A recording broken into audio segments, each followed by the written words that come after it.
Episode 230, Tyler and His Big Mouth. By the time Tyler got back, the king, disguised as Mr. Wilson, returned. The couple was already waiting for them outside the house. Upon seeing Mr. Wilson, Hailey's eyes widened. "Ah, Grandpa!" she yelled, and she immediately ran toward him, leaving both Tyler and Brad speechless and astonished, looking at each other in question and mouthing the word, "Grandpa?" "Oh, it's been a long time, Miss Hailey. How have you been?" the older man asked with a pleasant smile. In an instant, he had just become a completely different person from his usual domineering self. Looking at his expression and his amazingly kind way of talking to her, Brad and Tyler just looked at each other again. But of course, the one who was surprised the most was Brad. He hadn't expected his grandfather to be this close with his wife, so close that she was calling him Grandpa.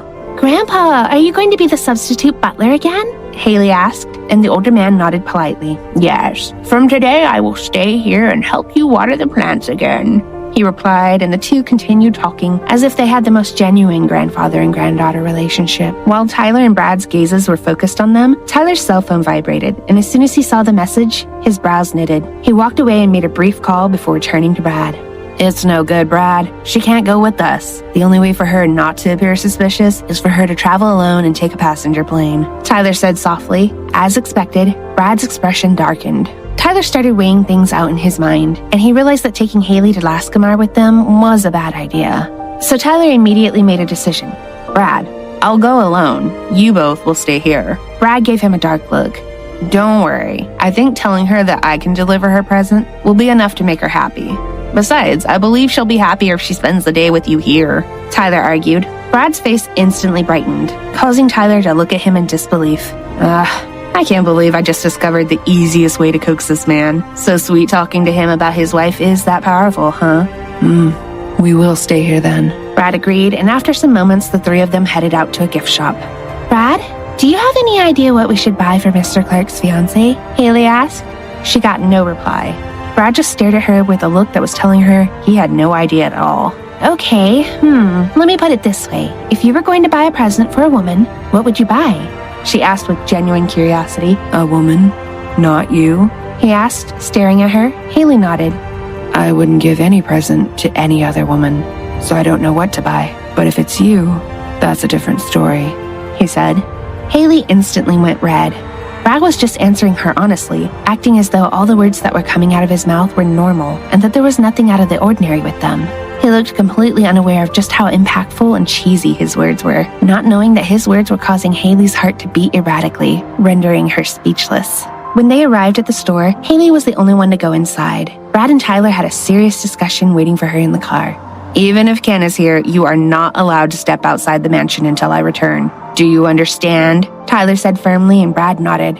"You too, old man. Listen to my words. If you let Brad leave the house, I'll kill you," he continued as he looked at the man in the driver's seat with a gaze filled with deadly warnings. "I'm just 4 years older than you. Don't call me old man," Ken replied. Tyler smirked. "Oh, since when did old man Ken have the guts to talk back to me like this?" he said with an evil smile. Ken replied immediately. "It's because you can't send me away no matter what I say. You need me right now." Tyler had no response to that. "Rest assured, I will protect him with my life. You finally have your own love life, so go and enjoy your time with your fiancé," he continued. Tyler almost choked because of his last sentence.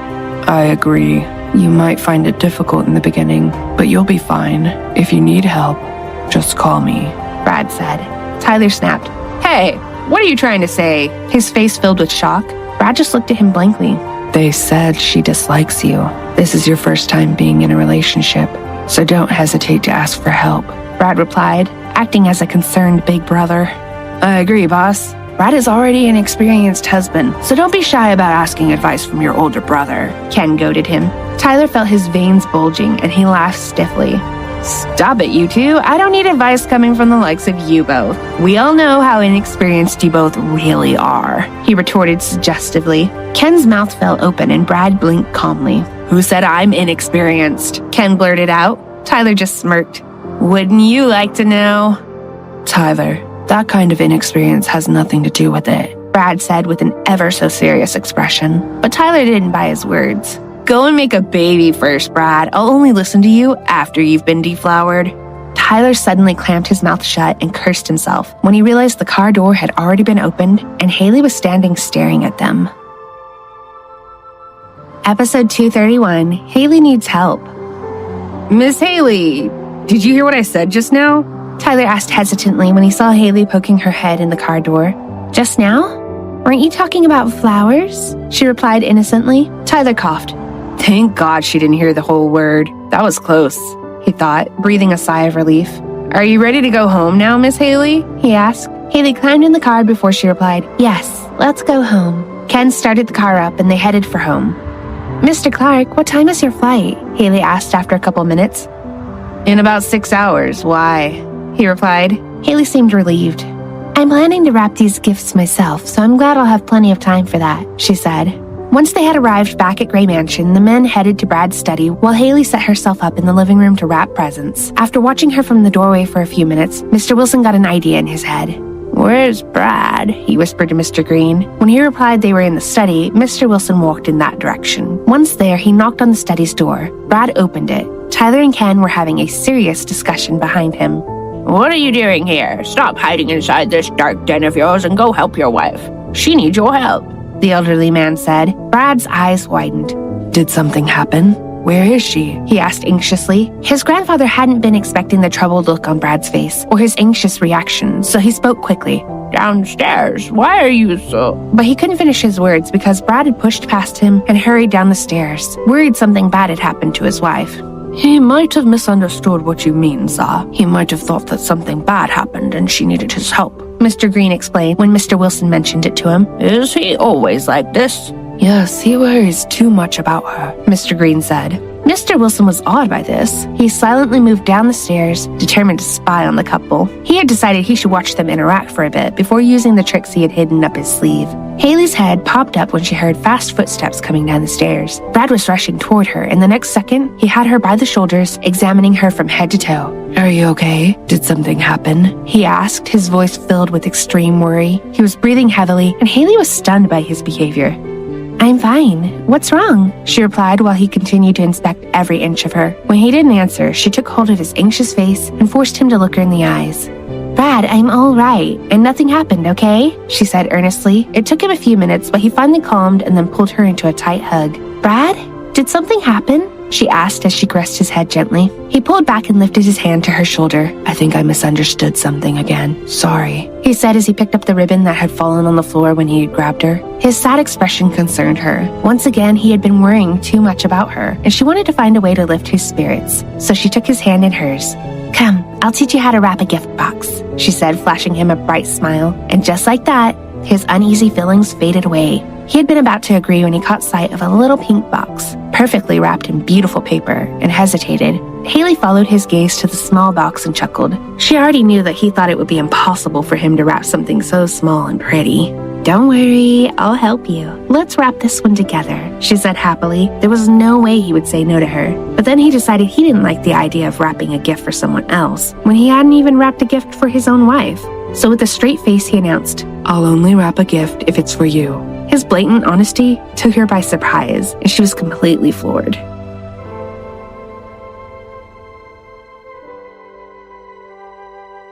Episode 232, Wrapped Up in Red Ribbons. Brad was sitting across from Hailey and was quietly watching her. They were sitting on a fluffy white rug with a small round table in between them. The small pink box was in Brad's hand, while Hailey was focused on wrapping the bigger box. Brad was scrutinizing the little box as he rested his face against his knuckles when he yawned. Hailey, who happened to glance at him, saw him yawn, and for some reason, an adorable yawning cat appeared in her head. Distracted by his cuteness, she reached out and gently pinched his cheek. Ah, you're so cute. I want to put you in a box, wrap you beautifully, and gift you to myself, she said.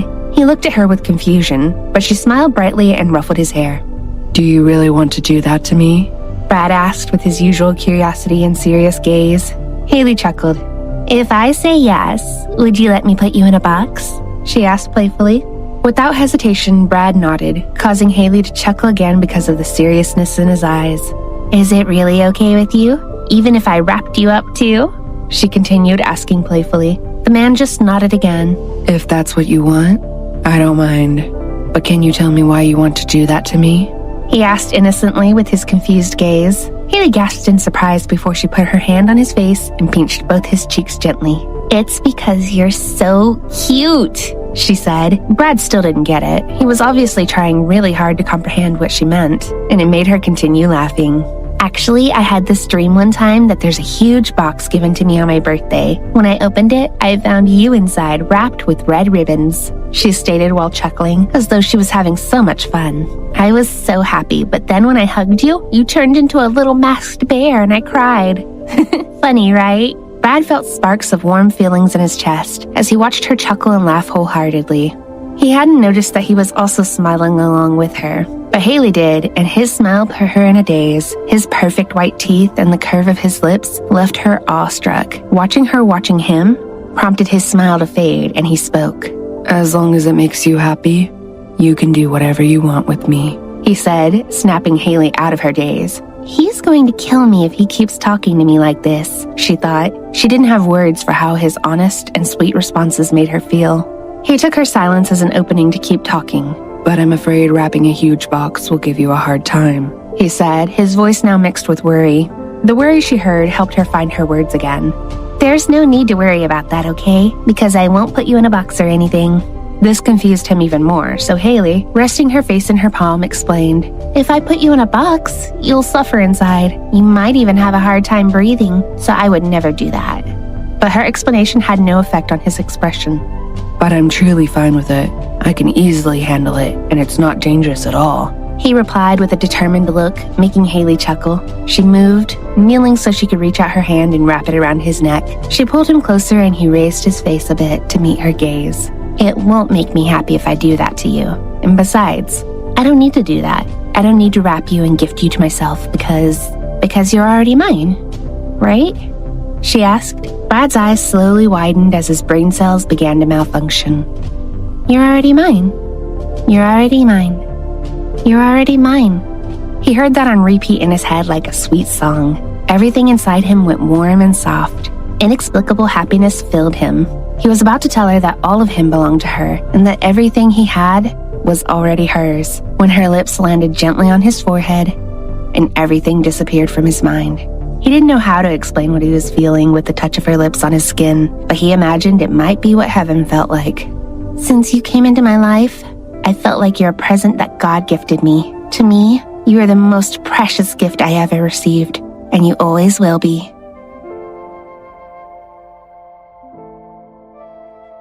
Episode 233, Sappy Butlers.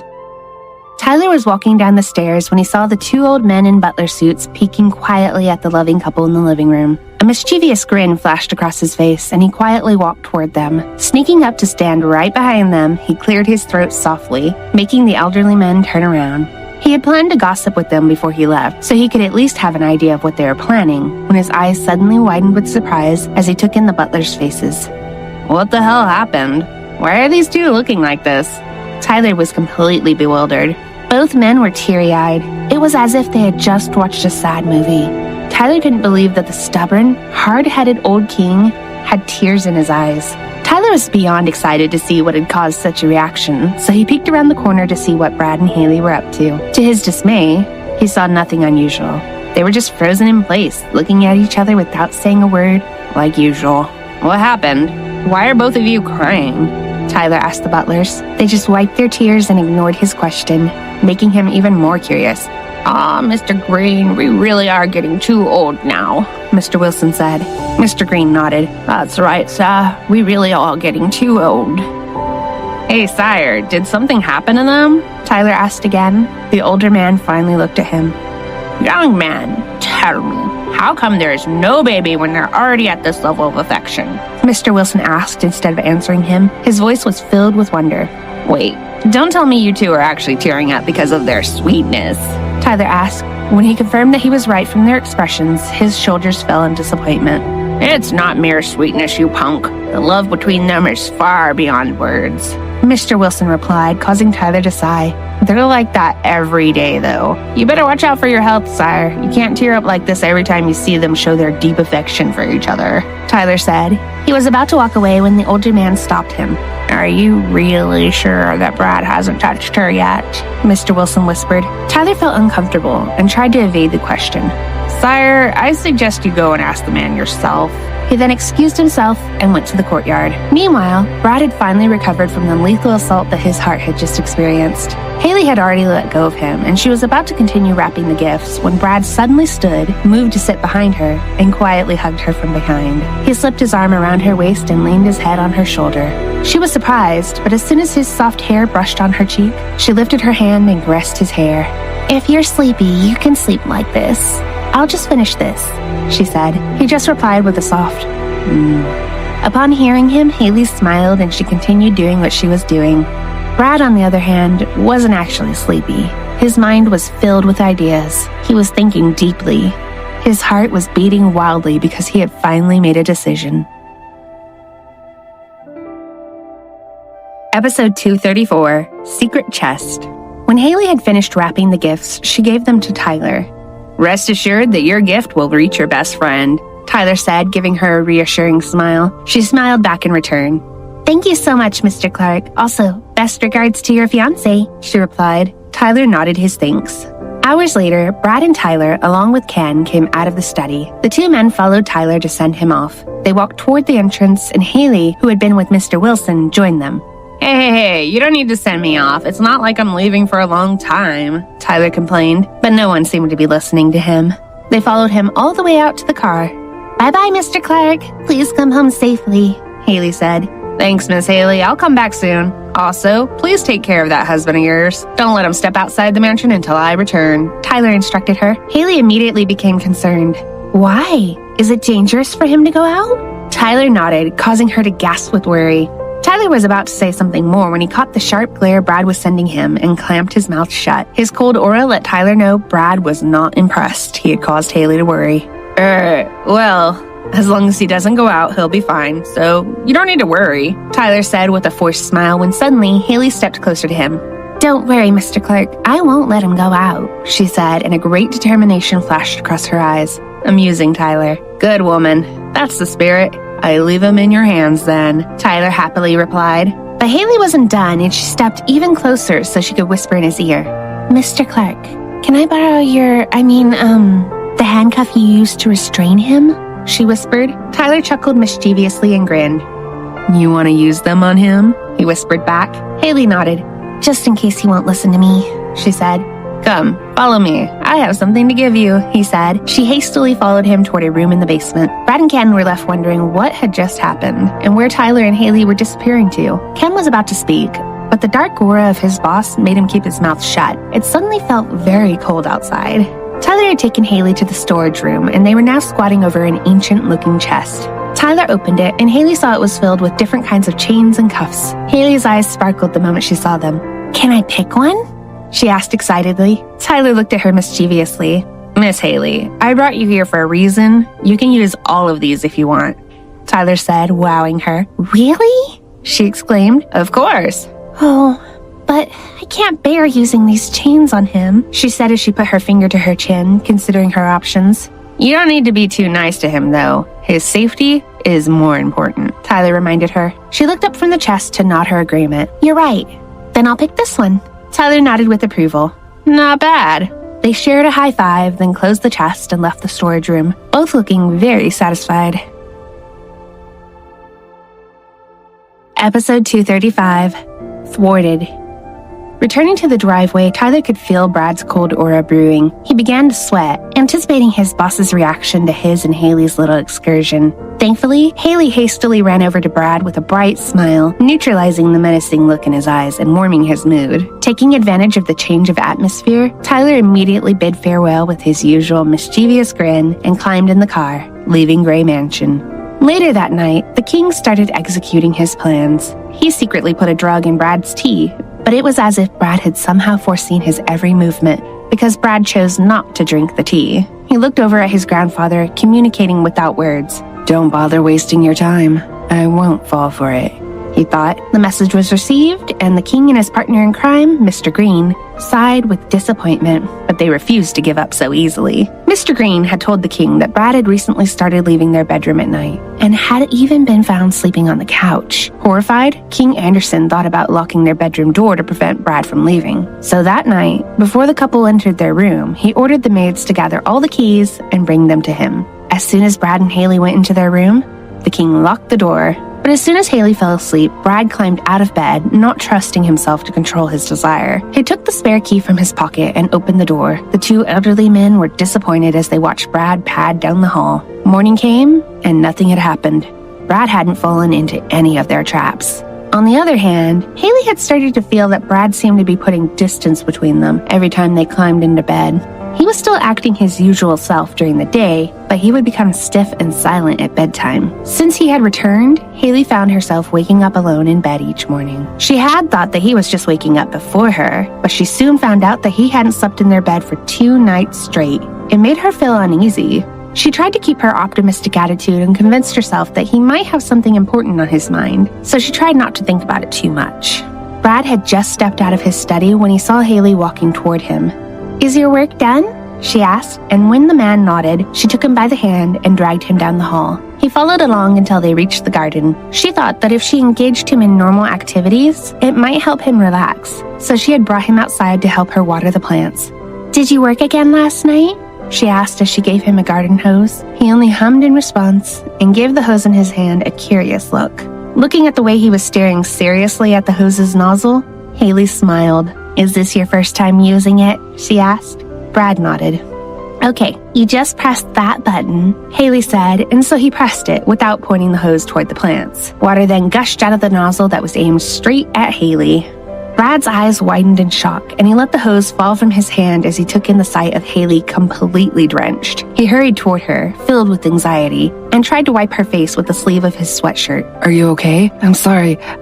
Brad couldn't continue because Hailey suddenly chuckled. It's okay, I'm fine," she replied, but the extremely apologetic look in his eyes didn't fade. So, to make him stop worrying, she picked up the hose and pointed the water at him, completely drenching him in retaliation while she laughed.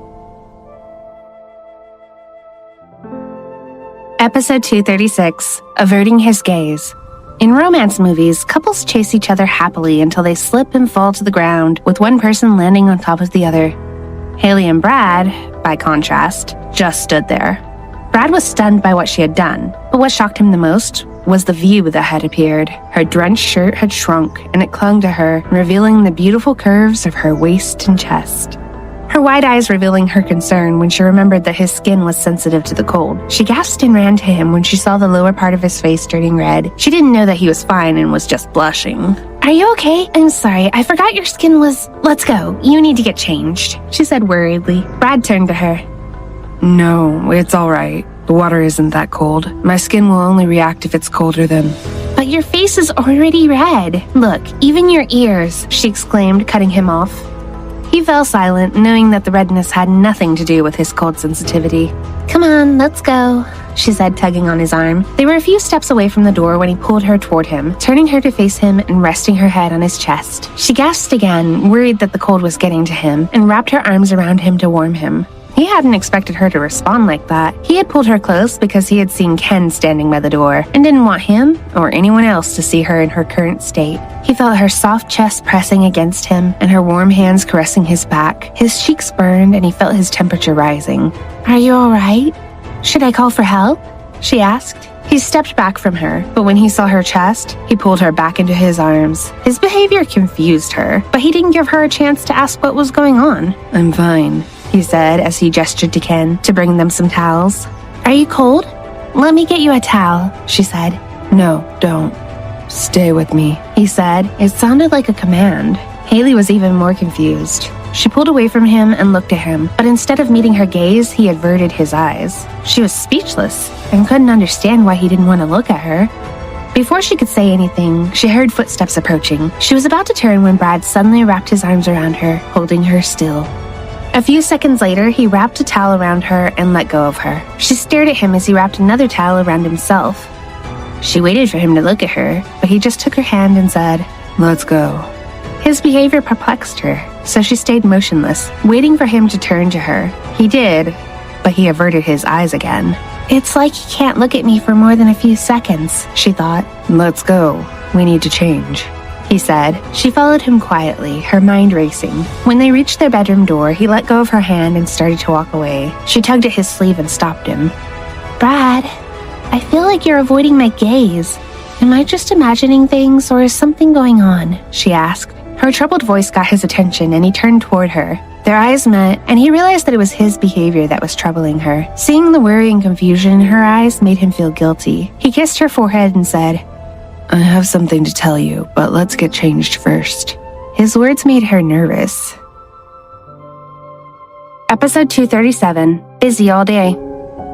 While Hailey took a shower, she thought about what had happened and why it had left her feeling so strange. She had seen something in his eyes that had made her feel restless, and she eagerly awaited whatever it was that he wanted to tell her. She put her hand on her chest to feel how fast her heart was beating. Why am I so nervous? She wondered. The longer she thought about Brad's behavior, the more she wondered if it would be better to not hear what he wanted to say. She shook her head, trying to clear her mind of such a negative thought. Brad had stepped into his study while Hailey showered, and he was just about to leave when he heard a sound coming from one of the computers that he had left working on their own several hours earlier. He stepped back into the room, looked at the screen, and his cold aura flared to life. Hailey waited for him, but he didn't come out of his study. She knocked on the door at lunchtime, but Ken told her that he was busy dealing with an emergency. Hailey understood that he was fighting against the world, but her heart ached every time she thought about it. The sun was already setting when Tyler returned. The first thing he noticed was the gloomy atmosphere in the dining room, where Mr. Wilson and Hailey were sitting across from each other. What happened? He asked. Hailey turned to him. Mr. Clark, you're home, she exclaimed, and some of the gloom disappeared. Yep, I'm home, he said as she approached him. So, how was your fiancé's birthday? She asked, hoping for good news. He scratched his head. The party was canceled because her grandfather was rushed to the hospital, he replied. Her excitement faded. Oh no, I hope he and your fiancé are okay, she said. Tyler reflected on what had happened and how disastrous it had been. He hadn't even seen Amy until he had gone to the hospital to visit her grandfather, and by then she had already fallen asleep beside him. Tyler hadn't wanted to wake her, so he had just watched both of them sleep and then left, leaving the gifts behind. He smiled at Hailey and said, Don't worry, they're all right. Where's Brad? He's in his study. Ken said he was busy. He hasn't come out at all, so I haven't been able to use what you gave me, she said with a pout. Busy? What's he doing? Tyler wondered. I'll go see what he's up to, he said. She nodded. As soon as he had gone, Mr. Wilson asked, What did he give you? Hailey sidled toward him and whispered in his ear. A glimmer of hope appeared in his eyes. Miss Hailey, can you lend it to me? He asked. Of course, she said. Since Mr. Clark is here, I can't use it anymore. Wait, Grandpa, I'll go get it. She left the room, leaving Mr. Wilson grinning mischievously as though he had finally found something that would make up for all the suffering he had endured because of his hard-headed grandson.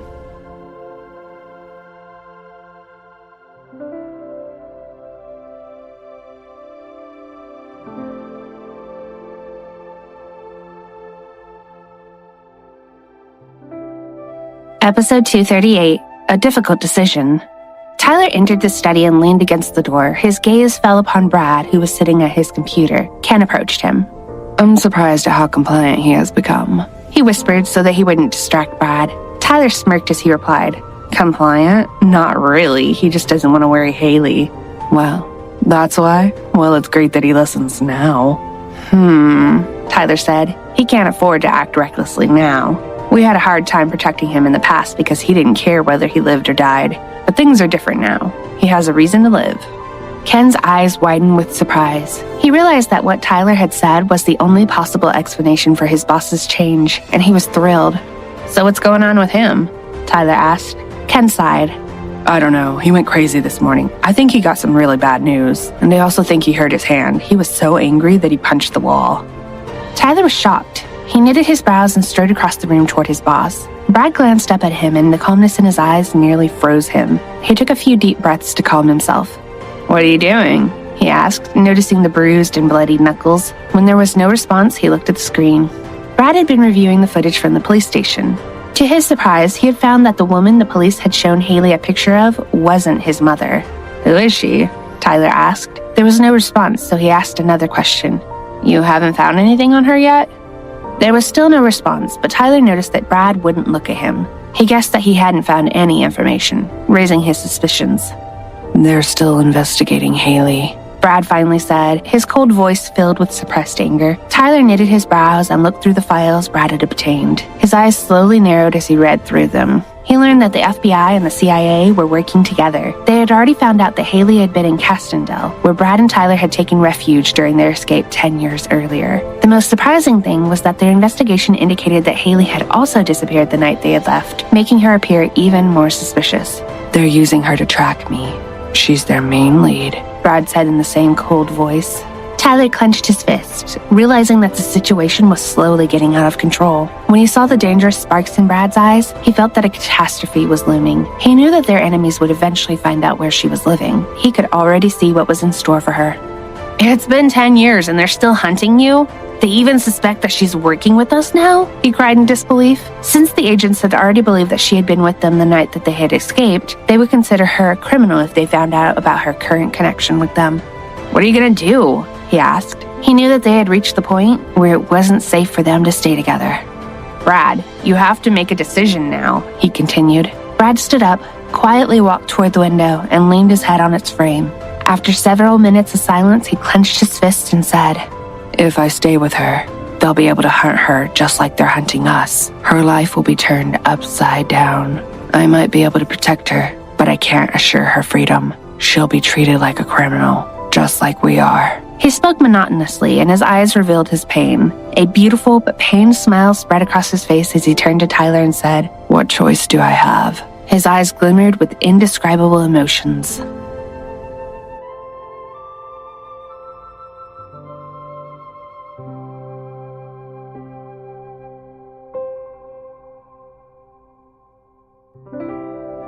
Episode 239, Light Shining Through Darkness. Night had fallen, but Brad, Tyler, and Ken were still in the study. Hailey couldn't sleep. She stared at the ceiling, thinking about Brad and whatever it was that he wanted to tell her. She had been waiting for him since that morning, but there had been interruptions all day. She knew that all she could do was wait, but the longer she waited, the more restless she felt. When she couldn't stand it anymore, she got up and decided to go for a walk in the garden.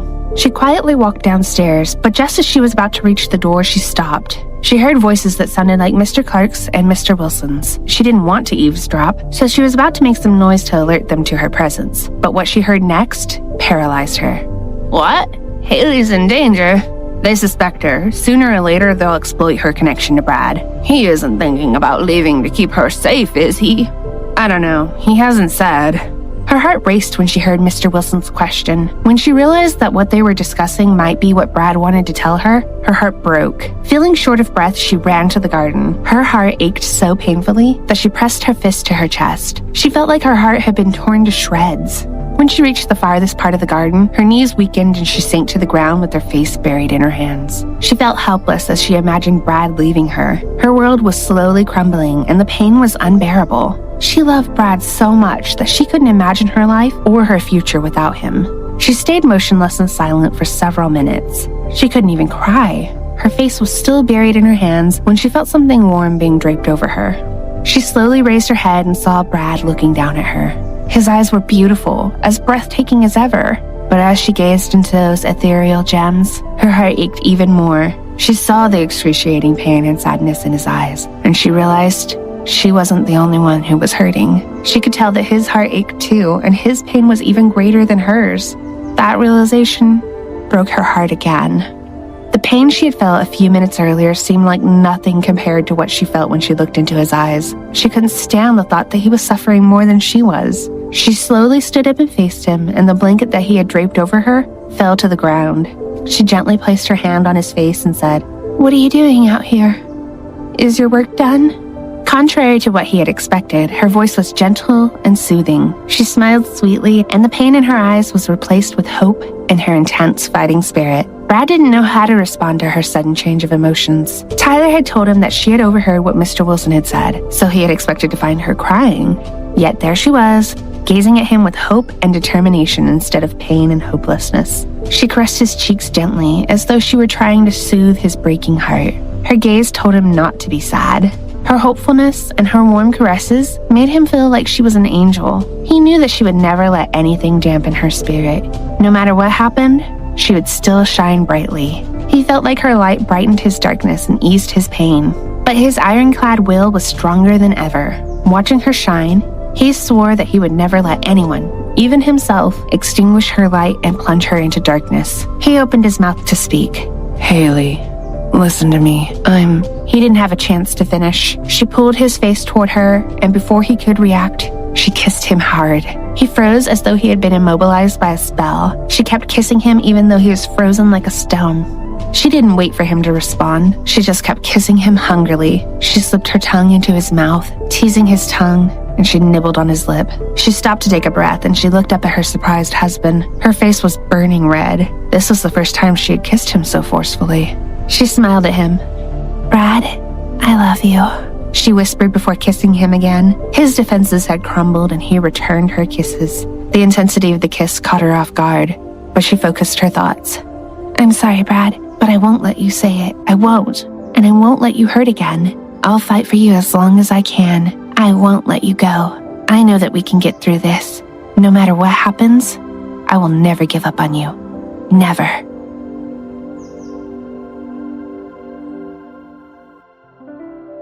Episode 240, Begging for Forgiveness.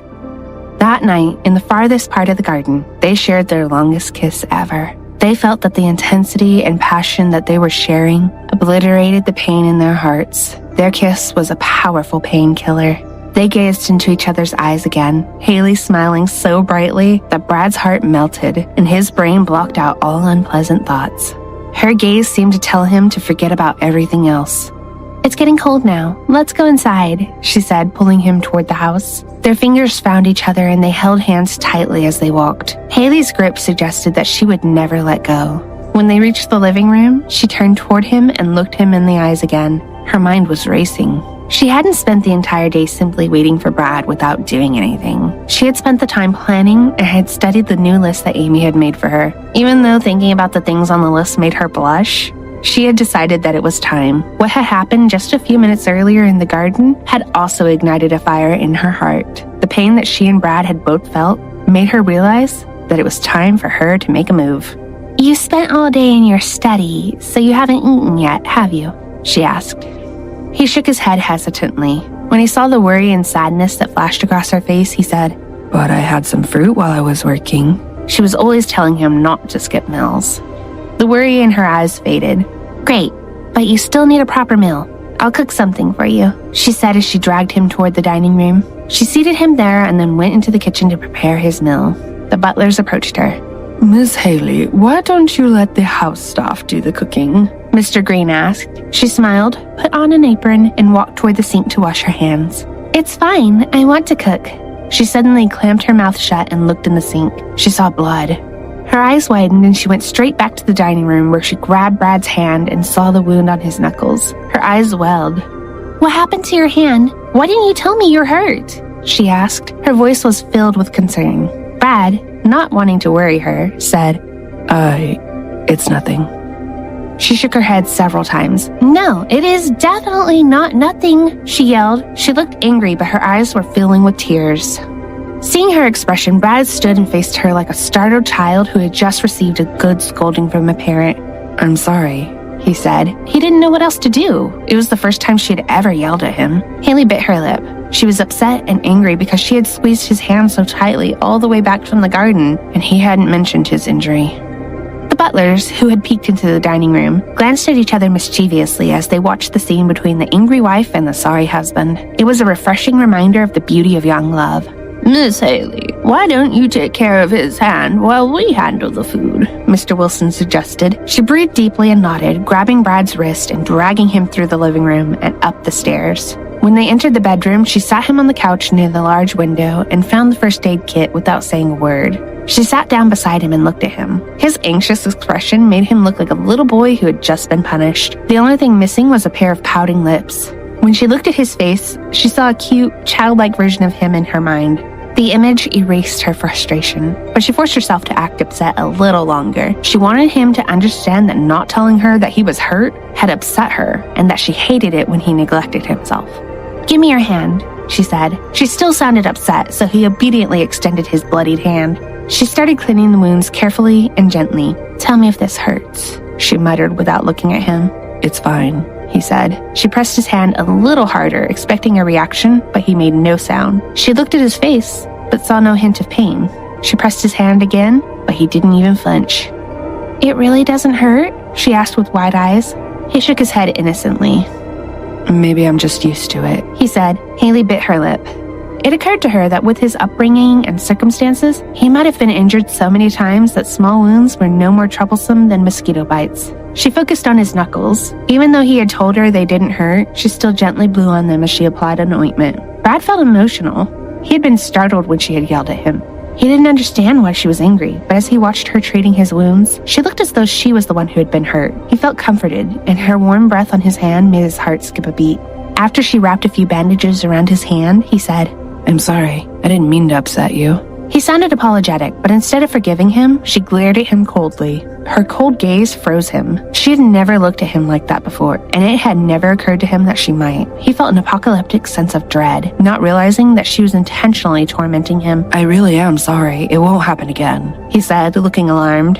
Hailey felt like she was about to burst, but she maintained her composure. She glanced at him without saying a word and continued wrapping his hand. Her silence tortured him. She usually forgave him immediately, smiling at him or ruffling his hair after he had said he was sorry, but his apology didn't work anymore, and he didn't know what to do. When she finished her task, he tried again. What should I do for you to forgive me? He asked. He sounded desperate, and his eyes were pleading. She didn't give in to his cuteness. Instead, she looked at him with a serious expression and said, I'll forgive you if you sleep with me tonight.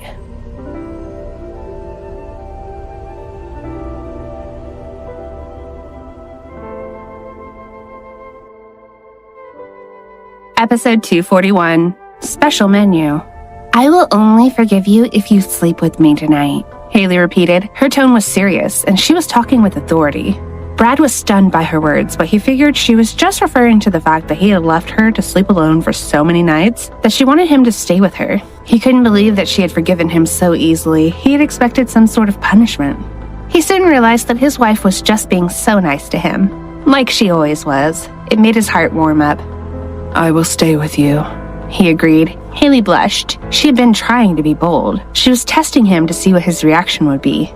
But after seeing his innocent face, she knew he hadn't understood her deeper meaning, and she began to feel embarrassed. She struggled to figure out what to say. Promise me you won't leave when I'm asleep, she said, forcing herself to remain calm. Brad looked at her intently. I promise, he answered.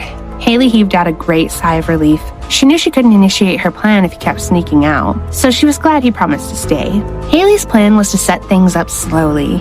Amy had advised her not to be too direct because she knew that Brad was not the type of guy to be too aggressive. Amy had deduced that Brad had not touched Hailey yet because he was just too enamored with her, and he had never felt this way before. They had to worry about him getting scared off, so Amy decided it was better for Hailey to seduce him slowly, to wear him down until he had no means to resist her charm. She made a list of suggested foreplay techniques that would allow Hailey to seduce him. Knowing that her friend had little experience, Amy avoided going into too much detail.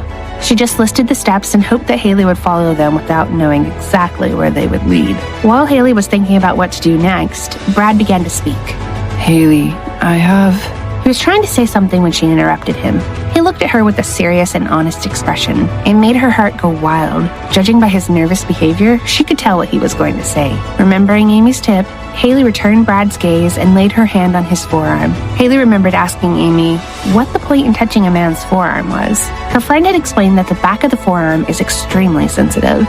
You can excite a man just by touching him there. She was trying to distract Brad. Thankfully, the move seemed to work. He immediately closed his mouth. The two butlers and the maids were busy preparing food in the kitchen when Tyler walked in. He was hungry. He went into the dining room and was heading straight for the long table when Mr. Green stopped him. This food isn't for you.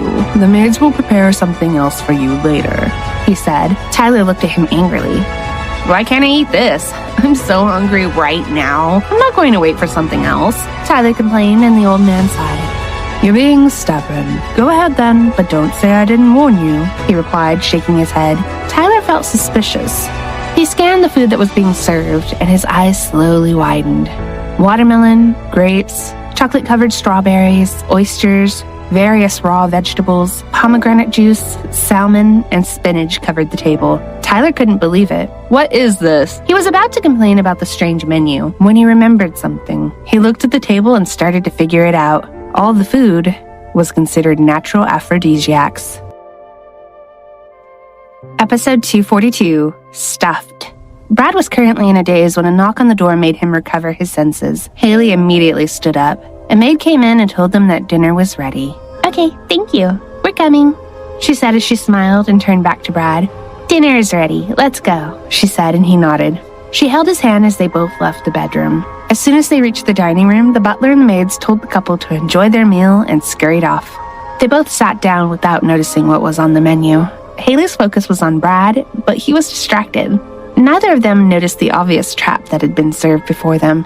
"I bet you're hungry," she said. "Here, let's eat some fruit first." She began to pick some grapes and put one near his mouth. "Say ah," she said. Brad hesitated for a while before he shyly opened his mouth. He was afraid he might upset her again, so no matter how embarrassing it was, he wanted to listen to his wife's commands. Hailey was enjoying herself very much. She couldn't believe that Brad wasn't protesting, even though he was obviously blushing. He occasionally lowered his eyes. He was acting shy, and she thought it was adorable. After eating the fruit, Brad was about to grab the utensils when Hailey quickly grabbed them from him. He looked at her curiously, but she just smiled brightly at him. "Your hand is hurt. Let me do it," she said sweetly. It's fine, I can do it, Before he could finish his protest, she made a pouty face, causing his will to crumble. He remembered the cold glare she had given him earlier, and he never wanted her to look at him like that again. Meanwhile, Tyler had just finished eating in the kitchen. His meal hadn't been nearly as special as Brad and Hailey's, but he was satisfied. He was walking past the dining room when he halted. He moved back and looked at the couple. They were lost in their own world, completely enamored with each other. But no matter how romantic they looked, Tyler couldn't stop himself from chuckling mischievously. He found the situation humorous. He watched the two of them trying to be intimate with each other while they ate.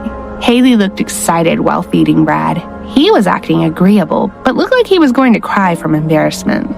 Tyler couldn't tear himself away from the interesting scene. He was laughing to himself as he watched them.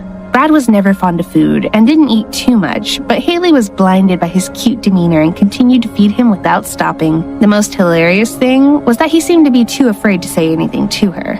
He continued to eat everything she gave him, even though he looked full and his hand was already on his stomach. Tyler couldn't believe Brad wasn't going to protest. "Are you really going to torture yourself like this just to please your wife?"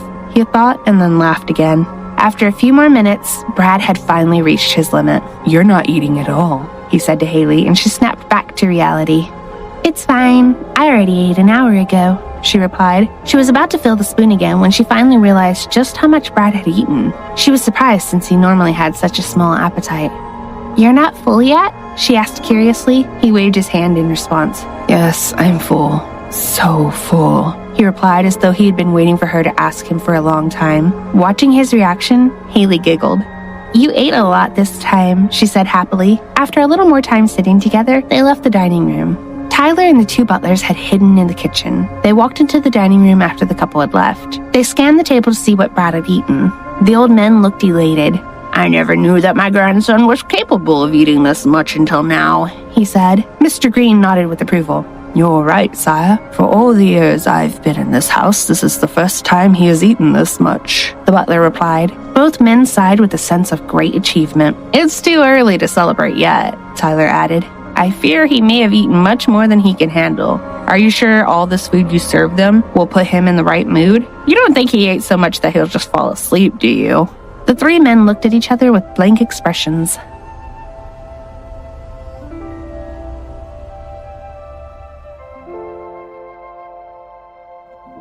Episode 243, Ease the Tension. Hailey and Brad were already lying on the bed. She was thinking about her next move. For some reason, there seemed to be something unusual going on with Brad. He used to lie quite still when he was on the bed, but now he seemed to be uncomfortable. He kept moving and she got distracted from the task at hand. She was thinking about the seductive massage that Amy had told her about. She thought it was the best way to see how Brad would react when she touched him, but he was acting strange. He was almost at the edge of the bed, obviously keeping his distance away from her as he just looked at the lamp on the table. Hailey was hesitant to execute her plan. She was trying to decide if it was the right time or not. She had to keep reminding herself about Amy's advice. The atmosphere is vital. You must consider the mood. If you think it's the perfect time, don't hesitate. Just go for it. Hailey spent another 5 minutes trying to make up her mind. She turned toward Brad. She was worried about why he kept shifting uncomfortably. "Brad, are you okay?" she asked. Both lamps were still lit and he hadn't replaced his mask yet. Hailey rose as she moved closer to him. She touched his arm to make him turn to face her. I'm all right, he replied as he looked at her. For some reason, she still felt uneasy. "You seem uncomfortable. Is something wrong? Do you feel sick?" Hailey asked again. She looked worried. He was about to insist that he was fine when he remembered her getting angry at him before for not telling her that he was wounded. He didn't want to lie to her again, so he sat up and spoke. I think I ate too much. My stomach feels bad, he said as he rubbed the back of his neck. Hailey's eyes widened. She bit her lip, realizing that she had fed him too much. He might be suffering from indigestion.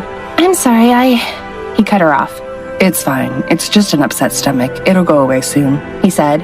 When she heard the words upset stomach, she immediately remembered her grandmother teaching her a massage technique to ease an upset stomach. Her brother Owen had always suffered from indigestion when he was young, so she had mastered the technique. She looked at Brad with confidence as she spoke. "I know a remedy to help you," she said enthusiastically, jumping out of bed suddenly. After a while, she returned with a towel and a bottle of oil in her hands. "Let me massage your stomach. I'm really good at it," she said as she sat down. Before he could say a word, she continued. "I learned this technique from my grandmother, so I'm really good at it," she repeated reassuringly. Then she moved onto her knees, held his shoulders, and gently pushed him down. "You need to lie down so that we can get started. This is partly my fault for feeding you too much, so let me do something to help you, okay?" she continued. Brad remained speechless. Without wasting any time, she put oil on her hands and rubbed them together to warm it up. Brad was just watching her quietly, trying to anticipate what she was about to do. The next thing Hailey did made his senses go into chaos. She was on her knees, she bent down toward him, and without any warning, she started unbuttoning his pajama top. Her face was so close to his as she continued undoing the buttons slowly. He immediately felt his stomach get worse. Every button she touched was like a ball of fire that was heating his entire body. It seemed like time was slowing down, but his heart started beating faster. She finally reached the last button and opened his shirt. She never expected what she saw, but looking at his physique, anyone could tell that Brad had a great body. However, being so close to his perfectly chiseled chest and taut abs almost knocked Hailey senseless. She had never seen a man more gorgeous in her entire lives, not even in magazines. He really was like an imaginary character. Too perfect to be true. She bit her lip reflexively. She was struggling to return to her senses when he suddenly lifted his hand. Her focus on his body was broken as her eyes followed his hand. He put the back of his hand on the top of his head as he quietly inhaled. It was hard to tell if he had finally relaxed or not.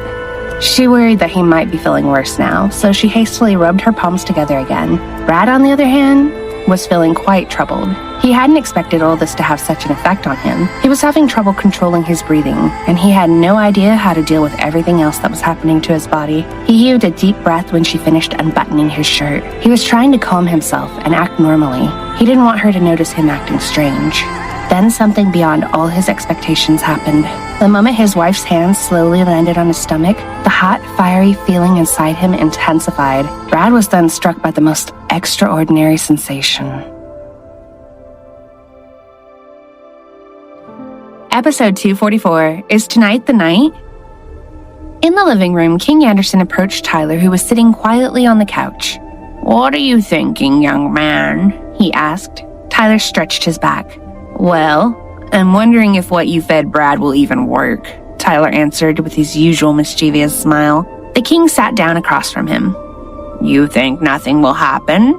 he asked, and Tyler's expression turned serious as he spoke. "Nobody on earth can beat Brad's stubbornness. If he has set his mind not to do something, then nothing will happen, especially now that things are getting worse." "What do you mean? Enlighten me," Anderson asked. "The enemy is working fast," Tyler explained. "They've had their eyes on this place for a long time now. Brad needs to leave tomorrow, no matter what. If he doesn't, everything will fall into chaos." His words left the old man stunned and speechless. This house was already put into Hailey's name a long time ago. Brad has forged the documents to make it happen. They'll never suspect anything as long as he leaves. Tyler continued. "Of course, you'll need to leave as well, sire, before it's too late." "If he leaves, when will he come back?" the old man finally asked. Tyler had to think before answering. He said that he would leave to end all this trouble. He never said it aloud, but I think he's already decided not to come back unless everything is resolved. This situation is too complicated and dangerous. He hasn't been able to find a single lead all this time. The only solution he can come up with is to go there himself and investigate. You know how dangerous that place is right now. I have no idea how long it'll take and how much will need to be sacrificed to solve this. Anderson sighed and nodded at Tyler's explanation. "So, is this the reason why he doesn't want to be with her right now?" he asked. "Maybe. He never speaks about it," Tyler answered. "That poor kid. I finally understand why he's so reluctant to touch her," Anderson said. "He didn't have a great life growing up," the old man continued. "It was just him and his mother all alone in that lab. I think he's afraid Hailey's life will be just as isolating. He's worried that he doesn't know how long he'll have to go away for. His fear is reasonable. I can understand why he wouldn't want to abandon his child like his own father abandoned him." The two men sighed, and then they went quiet for a long time. Finally, Tyler broke the silence. "Honestly, I'm hoping that Brad will give in. It would be best if Hailey gets pregnant." Anderson looked at him with a gaze demanding an explanation. "The worst enemy Brad has is himself," Tyler explained. "He is too reckless for his own good. If he loses himself to rage again, I can't promise I'll be able to stop him. I can try and use his wife to control him, but if there's also a child waiting for him, I believe he won't be so reckless. He will do anything in his power to make things right. Just as you said, he would never want his wife to suffer what his mother went through." After hearing Tyler's thoughts, Anderson's eyes teared up. "Yes, you're right," he said quietly. "We can only pray that doesn't happen." The old man started to cry. Tyler paused for a moment before he ran to grab some tissue. He's really getting old now, Tyler thought. I never imagined him as someone who would cry so easily. Hailey had finally begun massaging Brad's abdomen. She was using a fair amount of pressure with her palms and fingers. She could feel the heat of his skin, but she was so focused on her task that she didn't notice what was happening to her husband. She began rubbing in small circles and gradually increasing to larger ones. She continued the movement for about 10 minutes when suddenly Brad stopped her. He grabbed her wrist and lifted it away from his stomach as he rose. Hailey looked at him in stunned silence. She was about to speak when she saw big drops of sweat around his face, running down his neck and over his chest and flowing onto his chiseled abs. She was speechless. She swallowed hard while staring at the alluring man in front of her. But after a few seconds, she noticed that he was still breathing heavily. She looked at him with a curious expression. "What's wrong?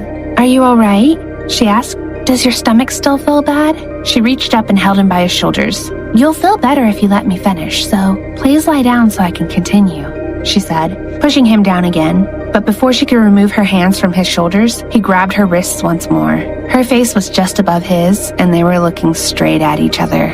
She was about to speak, but when she saw the look in his eyes, her heart began to flutter. They just stared at each other, their hearts beating so loud as they took heavy breaths. "My stomach is perfectly fine now," Brad said. "So listen to me. I have something really important to tell you." His voice was husky as he panted. It was as if he had just run a great marathon. Hailey was nervous about what he might say, and she didn't want to waste any more time. Suddenly, she lunged forward and straddled him. She used her knees to support her weight, so she didn't sit on his stomach. Her hands were still on his shoulders while she stared into his wide eyes. "I won't listen to you," she said. Her expression was wild and determined, yet also gentle. She moved her face closer and her lips were about to touch his when Brad's warm hand suddenly pressed against her forehead. He was holding her back gently as she was straddling him. "Please, listen to me first," he said. She just shook her head. "No, I won't listen to you. I won't listen. I won't," she yelled. Her eyes began to fill with tears. Brad was stunned and didn't know what to do. He had already reached his limit. His desire was so strong that he wasn't thinking straight. However, he mustered the last of his stubborn, ironclad will. He needed to express himself before it was too late. "Hailey, listen, She interrupted him again. I said I'm not listening to you. If you're going to tell me that you want to divorce me, I will never listen. Never. I won't listen to you, she yelled again, and tears slowly fell from her eyes. Brad felt like his world had collapsed. His heavy breathing slowed when he saw his beautiful wife crying. He began to caress her cheeks gently. Then he kissed her, tasting the salty tears falling from her eyes. It was as if he was not only trying to stop her tears, but also trying to take her pain away. Hailey was stunned. She closed her eyes as he kept kissing her until finally his lips left her face. She opened her eyes and looked at him in a daze as he spoke. Who said I will divorce you? He asked. His voice was hoarse and filled with emotions. His eyes were looking wild and his breath was getting faster again. If I did that, I would die. Do you understand? He continued. Hailey's heart raced as she quietly held her breath. She couldn't believe what she had just heard. She thought she was dreaming. She was still straddling him, and up until this moment, she hadn't noticed something growing between the two of them. It was physical evidence of her husband's desire.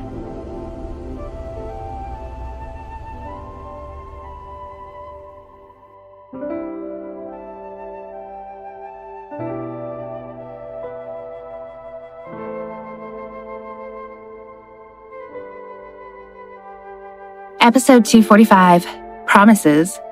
While Hailey was struggling to understand what was going on, Brad gently brought her face closer to his so that their foreheads were touching as he began to speak. Listen, I will never divorce you. You will be my one and only. No matter what happens, you will forever be my love. But I need to leave you. I don't know how long it'll take. I don't know if you can wait for me. That's why His words were interrupted by Hailey's lips on his. She stopped kissing him after a moment. Brad, no matter how long it takes, I will wait for you. I promise, she uttered. Her eyes were brimming with passion and love. Her voice was like the sweetest song on earth, reassuring him that she would wait for him forever. Don't forget that no matter what happens, I will always love you. I will always be here waiting for you to return. I love you so much. Whatever happens, I will never regret that I met you. I love you so much, she continued. She began kissing his forehead, his eyes, his nose, down to his lips before she pulled back again. She let go of his shoulders and leaned closer into his body. She could feel how aroused he was, and she flushed as she felt the heat creep all over her body as well. He sat there unmoving, breathing heavily as his gaze was locked on hers. She slowly untied her robe, like a movie playing in slow motion. As she removed her robe, Brad gasped, and his mouth hung open. His wife was wearing white lingerie. Her damp, long black hair was scattered over her shoulders, and he could see every curve of her body through the thin, silky fabric. She was still blushing intensely, yet no hesitation or doubt flashed across her beautiful eyes. Looking at the alluring figure on top of him, Brad was about to go crazy. His senses had gone wild, and he had lost control of his thoughts. All he could think about was touching her, being with her. She moved even closer. Her lips were about to touch his when she pulled away again, leaving the man gasping for more. She moved to get the blindfold under her pillow. She quickly put the blindfold over her eyes before crawling back to him and gently removing his mask. Her fingers then searched for his lips while he called out her name. Hailey, he uttered in barely more than a whisper. He said it as if it was the most precious sound that could ever leave his mouth. Unable to contain himself anymore, he pulled her into a fiery, passionate kiss. Their lips touched and their breaths mingled. Their hearts were beating as if they were literally merged into one. This kiss was nothing like the kisses they had shared before. It was a kiss that seemed to be a declaration of their love, a promise to each other. They felt like they were drifting in the clouds. His hand slowly worked its way around her body, feeling every curve before he laid her on her back. His eyes were full of wonder as he looked at her. His desire was blazing like fire, and he kissed her intensely as their bodies melted into each other. He held her tighter as he began kissing down the nape of her neck. Time had ceased to exist for them. Their bodies began to merge as they explored each other deeper. Every worry and uncertainty disappeared as they enjoyed the intense pleasure. They felt as if they had both been lifted into the heavens while also drowning in a pool of their own love.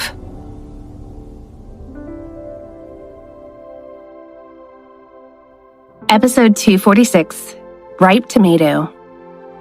Intense emotion and uncontrollable desire enveloped the entire bedroom as the couple finally submitted themselves to each other. Their bodies were moving as one, and so were their souls.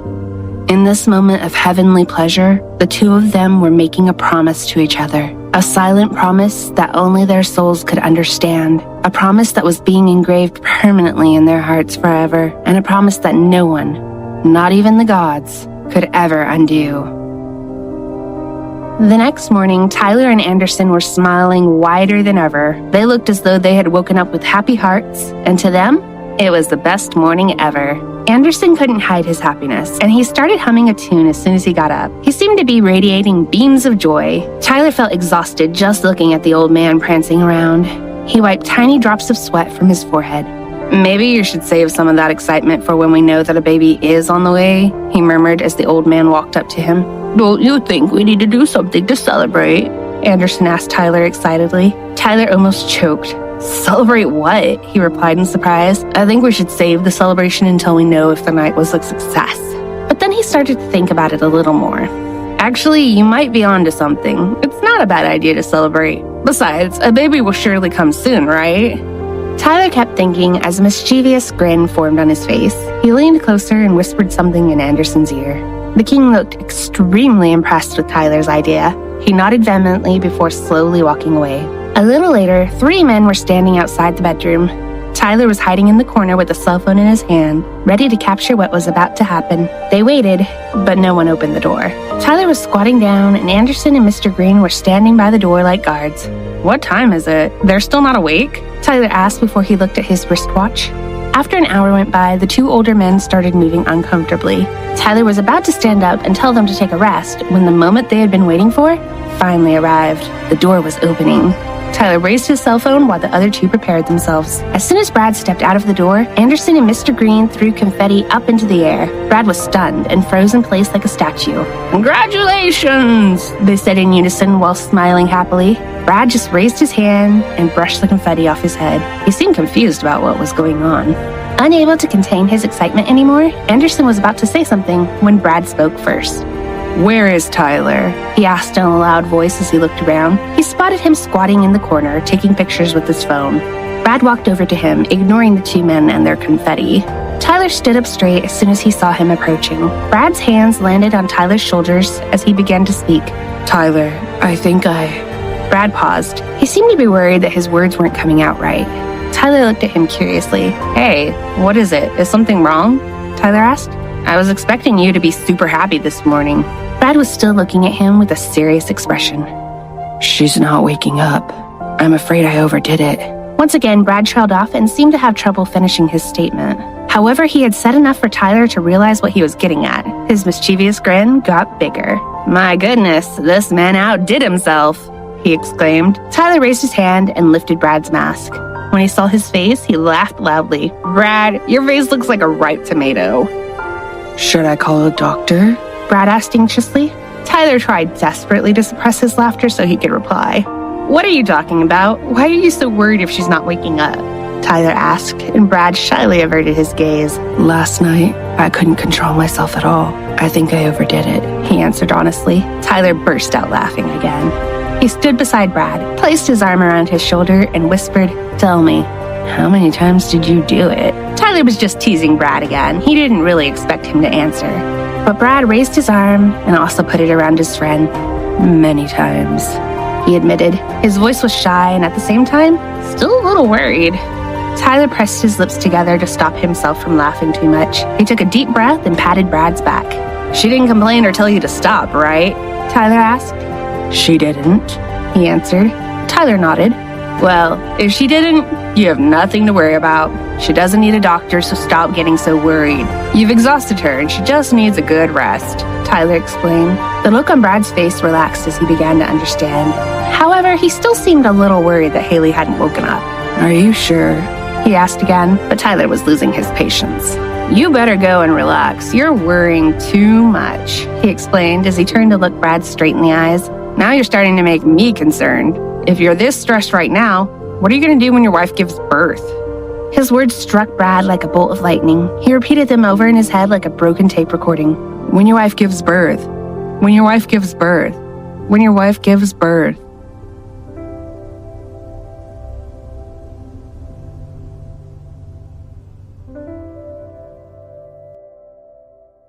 Episode 247, Rough Night. After hearing Tyler's words, Brad stood there motionless. Hearing someone mention pregnancy was more than he could handle. Tyler facepalmed when he saw Brad's reaction. He remained frozen like a stone while Tyler raised his hand and waved it in front of Brad's face. He didn't even blink. "Hello, is anyone there?" Tyler mumbled. Suddenly, Brad seemed to snap out of it. Brad reached out and held Tyler's shoulders again, but this time his grip was very tight. "What am I supposed to do now?" he asked. The extreme worry in his eyes returned, and the intensity increased. "How can I leave her now if she's going to get..." Tyler interrupted him. "Hey, calm down. It doesn't always lead to pregnancy, especially not the first time." He sighed. "You better go and cool off. We can talk about this more once you're thinking clearly."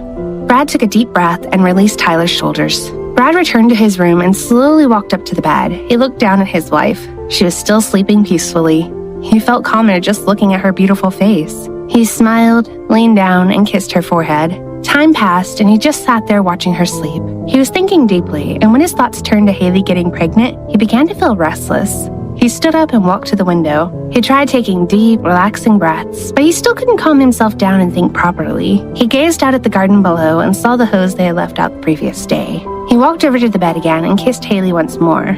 She moved slightly, and the sheets dropped down, revealing her collarbone and chest. Brad could feel his face turning red as he admired her shapely figure, but then he noticed some marks on her body. She had small bruises on her neck and shoulders. His face turned sour. He couldn't believe he had done this to her. He criticized himself for losing control and not being gentle enough. He carefully lifted the blanket higher and saw more bruises on her porcelain white skin. He became even more worried than he was before. He gently wrapped her up in the blankets before hastily leaving the room. Brad stormed into the dining room where Tyler was eating. Once again, he approached his friend and held his shoulders tightly. "Tyler, I think I hurt her. She has bruises. It looks quite serious. I think we really need to call a doctor," he said, looking extremely worried. Tyler slowly put down the spoon as he continued chewing. His eyes were filled with disbelief. After swallowing the food in his mouth, the man stood and put his hands on his waist. "Hey, didn't I tell you to go and cool off?"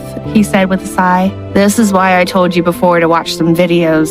He shook his head and sighed again. "Can't you see that I'm eating right now?" he complained, but Brad's expression didn't change. Tyler would have to try and explain things. He understood that his friend never had the luxury of learning about matters of physical love. He had spent almost his whole life dealing with profoundly serious matters. Before Hailey, there was no time for romance.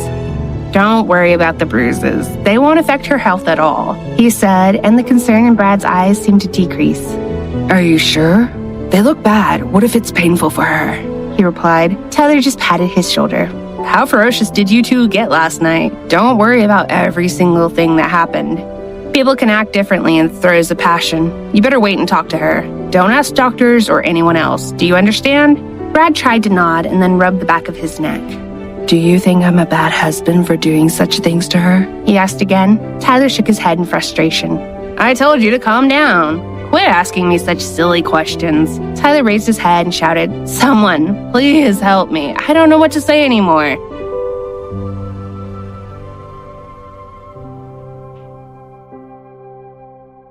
Episode 248, Worries. An hour later, Hailey opened her eyes. She slowly rose, but her legs felt weak. When she remembered what had happened the previous night, she blushed intensely. She remembered making love to her husband, and she felt fulfilled. She was so happy because she knew that it was a first for both of them. It was their night, which would always be special in their hearts for the rest of their lives. Of course, she also remembered just how energetic Brad had been. She hadn't expected him to have such stamina in bed. She knew he had feasted on an assortment of aphrodisiacs before they had gone into their room, but she was still surprised at how passionate he had been. Hailey took a shower and then finally stepped out of their room. The butlers were there to welcome her with wide smiles. Hailey knew why they were looking so happy. "Miss Hailey, do you need anything? Please tell us if we can get you anything. I think you should eat first in order to recover your energy." Mr. Wilson looked like he was the happiest old man on earth right now. Without saying a word, Hailey suddenly hugged him. She was so glad that he was just as happy as she was. "I'm fine, Grandpa. Thank you," she said finally. When she heard Tyler's voice, she turned. "Where's Brad?" she asked. "You're looking for your husband?" he asked. And Hailey started walking toward him. "Yes." She nodded, and Tyler sidled up next to her. "Your husband is so worried. he said in a hushed voice. He almost called a doctor to come check on you. He was worried that you hadn't woken up and that you had some bruises. Tyler grinned knowingly. He was afraid that he overdid things. Something bad had happened to you. Hailey blushed from her head down to her toes. What are you saying, Mr. Clark? She asked shyly. He just stood there grinning even wider. Well, I just thought you should know. He coughed to clear his throat. Anyways, he's in the garden. I think he's trying to calm down, but you better go and check on him before he has a heart attack from stress. Hailey looked at him curiously before she hastily walked to the garden. When she saw Brad, she halted. He was watering the plants. No, actually, he was flooding them. He was standing in the garden silently while water poured uncontrollably out of the garden hose. He was still wearing his gray pajamas and hadn't noticed that the butterflies he had scared off all the flowers were now carefully landing on him. He looked so cute that Hailey felt a pleasing, warm feeling as she watched him. She wanted to run up to him and give him a tight squeeze. Miss Hailey, he's been like that for more than an hour now. I called for him to come and eat, but he completely ignored me. You better do something before he faints from worry. The butler behind her said, and Hailey's eyes widened. More than 1 hour? She exclaimed, and he nodded. She hastily walked into the garden and started approaching Brad. She wasn't worried about the plants or all the water. She just wanted to know what was bothering him so much. He was completely lost in thought. Even though he looked adorable like this, she had to get his attention. Brad, she called out, but her voice didn't seem to reach him. Hailey stepped forward and was thinking about surprising him mischievously when he suddenly turned. He was planning on watering the plants behind him, so the water was still gushing out of the hose. As soon as he turned, the water sprayed all over Hailey and drenched her. He immediately let go of the hose. He had caused her to get all wet again. Brad was stunned. He leaped toward her and held her face worriedly. I'm so sorry. Are you all right? He asked, and Hailey chuckled.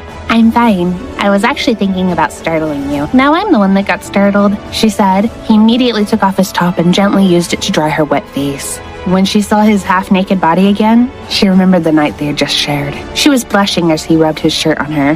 He had begun to dry her neck when he suddenly stopped. She looked at him curiously as he suddenly held her and gently bumped his head on her forehead. Those bruises, do they hurt? He asked. His eyes were apologetic yet beautiful as ever. She smiled, reached out her hand, and ruffled his hair. They don't hurt, don't worry. They'll disappear soon, she answered. When he heard her answer, the worry in his eyes disappeared. I'm sorry. I should have been more tender. Next time, I'll do better, he said. She once again thought back on the previous night. She remembered that he had been ferocious, but had been trying so hard to stay gentle. She blushed again. When she heard him say, next time, her heart fluttered. Both of them gazed at each other lovingly, and their faces turned scarlet. Don't worry. I don't mind, she said shyly. Trying to hide her embarrassment, she buried her face into his naked chest. But then he reached for her chin, raised it up, and kissed her. Their kisses were getting deeper and more passionate. They didn't want to stop. It was as though giving themselves to each other, all their reservations had loosened. They didn't suppress themselves anymore. They stopped to take a breath, and they were about to kiss again when a sound stopped them both. Hailey bit her lip and touched her stomach as it growled again. You need to eat, Brad said. He grabbed her hand, and they began to walk back to the house. Episode 249, Refresh. Before entering the living room, Brad suddenly halted and looked at Hailey. He had gotten her t-shirt all wet, and it was clinging to her body, accentuating every curve. Brad couldn't stop his eyes from moving to her chest, so before she could notice his stares, he wrapped her up in his pajama top. She just watched him quietly and smiled when her stomach growled again. Worried that she might pass out due to hunger, Brad suddenly picked her up and carried her into the dining room. He put her down, pulled out a chair, and she sat down with a smile. The food had already been served, and Hailey was eager to eat. But before she could pick up the utensils, Brad grabbed them. What would you like to eat? He asked. When she noticed what kind of food had been served to them, her mouth watered. Everything, she answered. Brad was surprised. He thought she must have been exaggerating because she was hungry. Brad grabbed some food for her and brought it up to her mouth. Say ah, he said. I'm fine, she replied with a smile. I can do it myself. I'm not sick or injured. But Brad didn't move. I'm the one who made you so tired, he pleaded. So please, let me do this. Hailey couldn't refuse. She opened her mouth as her cheeks blushed because of his kind words. After a while, she was still eating without any sign of stopping. She was hungry, and her husband was feeding her, so she didn't want it to stop. Brad was starting to worry that she might get sick from eating too much. The amount of food he gave her was already a lot more than he'd ever eaten, yet she looked like she was still enjoying her meal. More? He asked hesitantly. She nodded her head up and down like a rattle. Yes, I want more, my darling, she replied as her eyes sparkled. He froze when he heard the word darling. It excited him. Thankfully, he managed to recover fast, and he continued feeding her until she finally said she was full. Looking at the amount of food she had devoured, he almost couldn't believe it. He was secretly planning to ask the butler to prepare some medicine in case her stomach started to ache. I'm so full, she said with contentment. He looked at her a little worried. Are you okay? He asked. She noticed the look in his eyes and chuckled.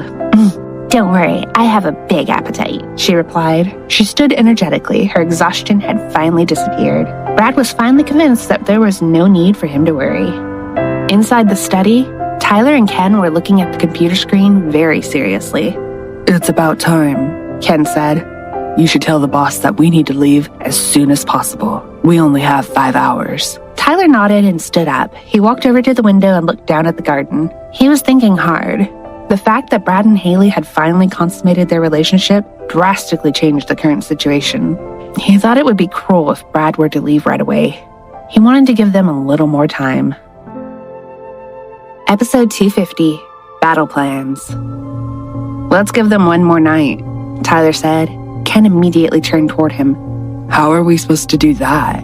He asked curiously. Tyler smiled like a devil. I have a plan, he replied, and Ken's forehead creased. He knew that every time Tyler smiled like that, he was thinking about something extremely daring. What plan? Ken asked with a serious tone, and Tyler went silent. He leaned on the window frame for a second and looked intently at Ken. I'm going to lure them away, Tyler said. Ken stood up. Even though he was expecting something risky, he still couldn't believe what Tyler had just said. It made his eyes widen.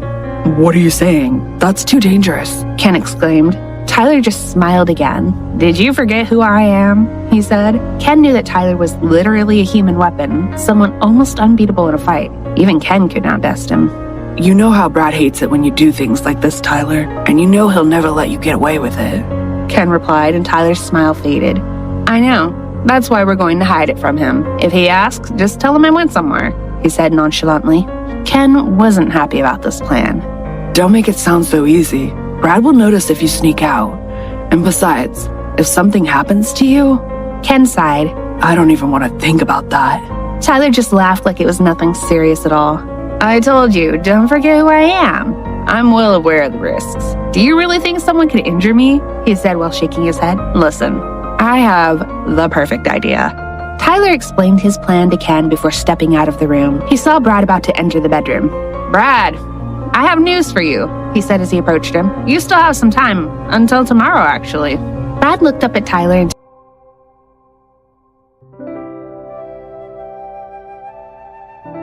of the situation. He knew there was no way for them to stop the agent's raid on the house tonight. If they tried to stop them, it would only confirm that they were there. That's why Brad was already preparing himself to go and explain everything to Hailey. What are you planning to do? Brad asked suspiciously, and Tyler's shoulders dropped. Don't tell me you already know what I'm thinking, Tyler mumbled when Brad leaned on the wall. I won't deny that I want very badly to stay with her a bit longer, Brad said, his eyes filled with sadness. I would do anything for that, but I won't risk using you to lure them away. Tyler interjected before he could finish. Who said you're using me? I'm just going for a detour. I'll fly to DC and sleep there for a night before flying to our rendezvous. It's practically the same plan. I'll just delay things a bit. Besides, I've been itching for some action for a while now. The war is about to begin, so I need a warm-up, he said as he grinned with intense excitement.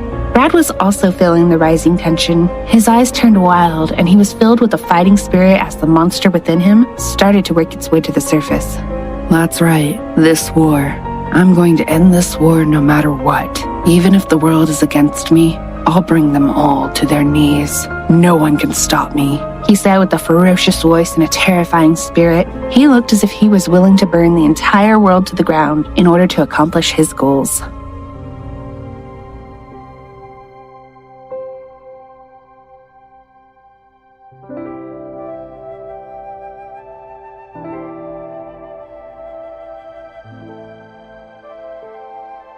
Episode 251, Brothers in Arms. Okay, it's time for me to go, Tyler said, but as he turned to leave, Brad grabbed his shoulder from behind. And who gave you permission to leave? He asked with a threatening look. And Tyler just gazed back at him. Brad continued, and he was about to walk toward his study when Tyler blocked his path. If you're planning to send them false information, that will only delay them for a few hours, and if you do that, they will only become more suspicious. You know I'm right, Brad, Tyler explained, and Brad's gaze turned dark. Then take Ken with you, Brad said. Alan and the others will be enough here with me. Tyler scratched his head. No, Ken should stay here with you. I'll go alone, he said. He lifted his gaze, and his eyes were wild and dangerous, challenging Brad with a stubborn determination. You know this is the best plan if we want to confuse them, not just for now, but in the longer term. They will shift their attention towards Washington, D.C. if they see me there. If that happens, you'll have more time to investigate freely once we reach Laskamar. As far as they are aware, we have always been together all these years, and it's true. We've barely been apart, so they'll never suspect you weren't with me. They know I am always beside you like your shadow. We can trick them. I know you've been considering this for a long time now. Don't worry. What happened before will never happen again, Tyler continued, his voice still firm and unwavering. He knew why Brad was hesitant to let him go.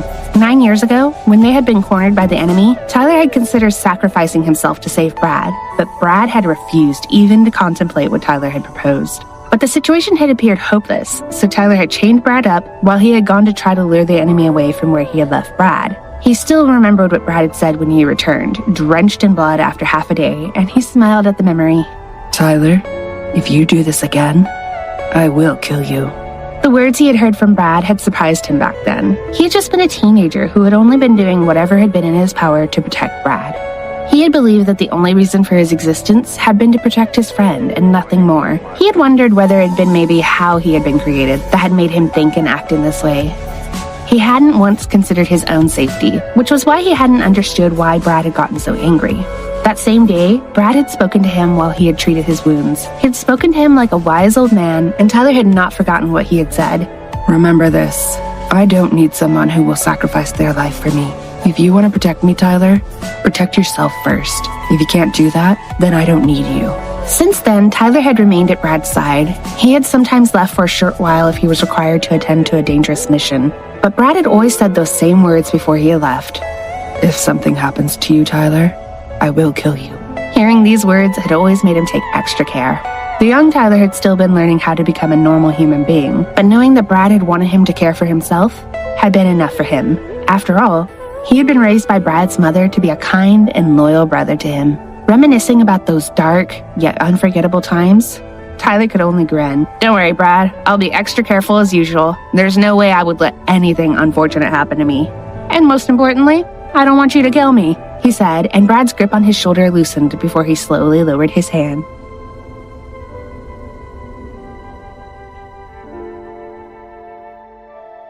Episode 252, Tyler's Mission. Just as Brad and Tyler had finished their serious discussion, Hailey stepped out of the room behind them.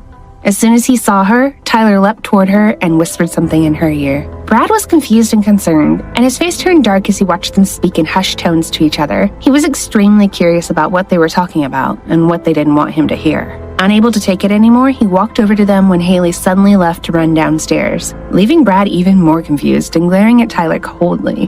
What did you say to her this time? He asked, and Tyler shifted his gaze toward the stairs. Nothing important, he replied dismissively, but Brad didn't believe him. He narrowed his eyes and was about to question him further when he heard footsteps coming from the stairs. Hailey had hurried back upstairs and was hiding something behind her back as she approached them. Even more curious now, Brad looked at her and she smiled brightly. She moved closer to him and asked, "Give me your hand, Brad," and Brad complied. Hailey clasped his hand with hers and Brad was about to ask when suddenly there was the sound of a loud click. When Brad looked down, he saw it had been the sound of a handcuff closing around his wrist. He looked in stunned silence from his cuffed hand to his wife's face. She was still smiling broadly. Tyler was standing behind him, and he felt him pat his shoulder before moving around to stand beside his wife. "Mr. Clark, is this right?"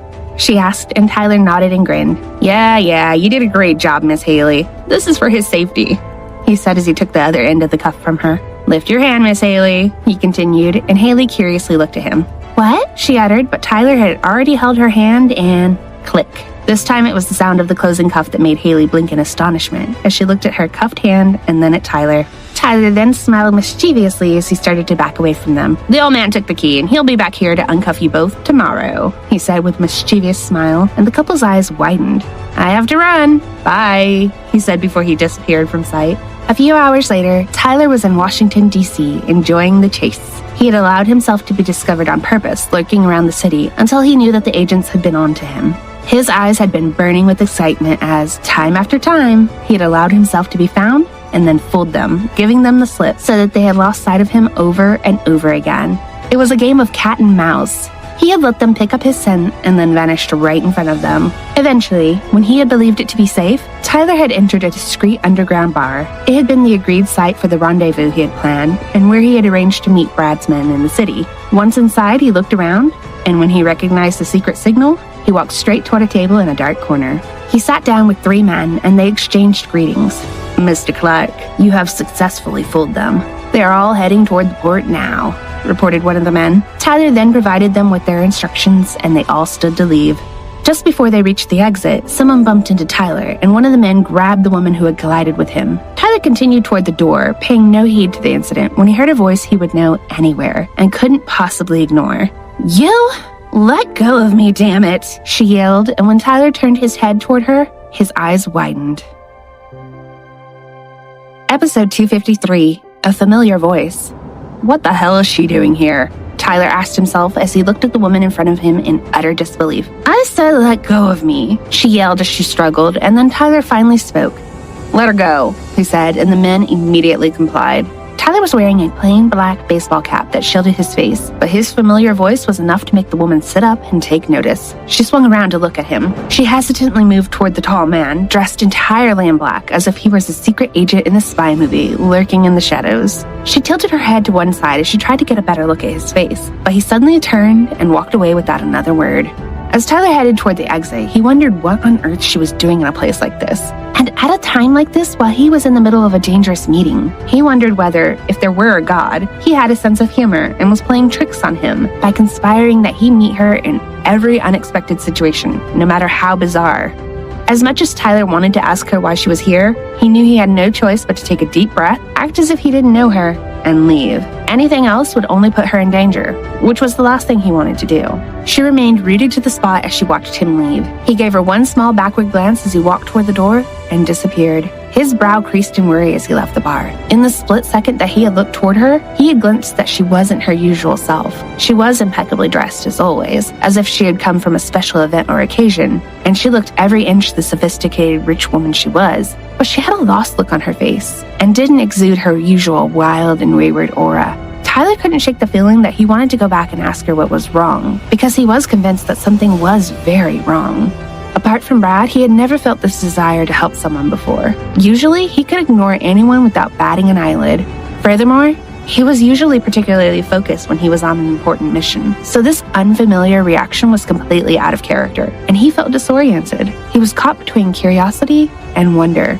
But in the end, he didn't stop or go back. He went straight to a waiting car, and the moment he climbed inside, one of the 3 men spoke. "Mr. Clark, your plan is a success. The enemy has completely lost track of you. They're currently headed toward the pier right now," he said. Tyler looked across at him with an expression that said he wasn't surprised in the least. Of course it was a success. There's no way my plan could go wrong, he thought. "Mr. Clark, shall we go?" the man asked when suddenly Tyler's phone vibrated. He immediately opened the message Ken had sent him, and he could only sigh. "Everything is fine here. The boss has asked me to monitor you." Tyler quickly sent a response. "Tell him I'm still alive and kicking. Tell him to just make sure he makes a baby tonight." He then signaled to the driver to start the car as he turned his head and looked back at the bar. But just as the car began to pull away, it screeched to a halt. Tyler, who was sitting in the back seat, looked through the front window when the driver cursed. "That woman, what is she doing?" the driver hissed, and Tyler's eyes widened as he watched a woman absent-mindedly walk in front of the car. "Don't mind her, let's go," said one of the 3 men, but Tyler spoke before the driver had a chance to move off. "Wait here," he said, and then he stepped out of the car. Episode 254, A Safe Haven. Amy was humming as she walked. She'd had a little too much to drink, but her mind was still clear. It was just that her eyes were heavy and tired, maybe as a result of her lack of sleep over the last few nights now. She hadn't even noticed that she had walked straight out into the road and into the path of a moving car. She'd been trying to decide where she should go when suddenly a hand had grabbed hold of her wrist and had pulled her back onto the sidewalk, and she had felt like she was instantly awakened from her dizziness by the sudden and abrupt movement.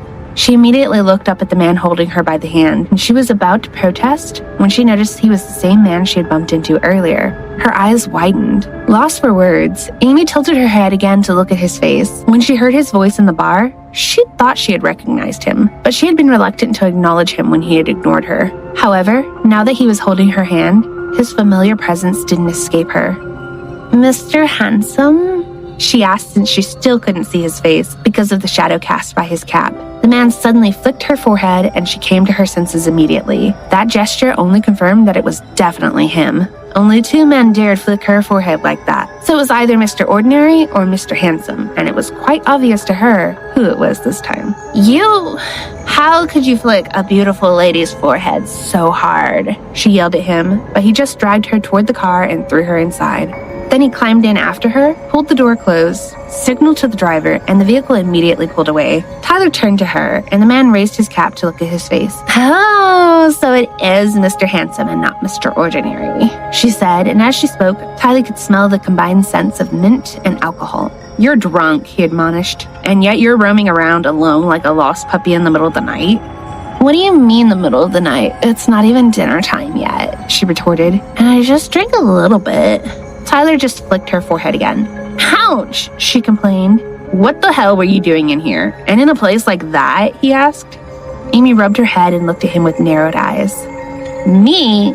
What about you? What is rich Mr. Handsome doing in a place like that?" She threw the question back at him rather than providing an answer. Tyler was about to flick her again when Hailey suddenly moved, and out of nowhere, she bit his earlobe.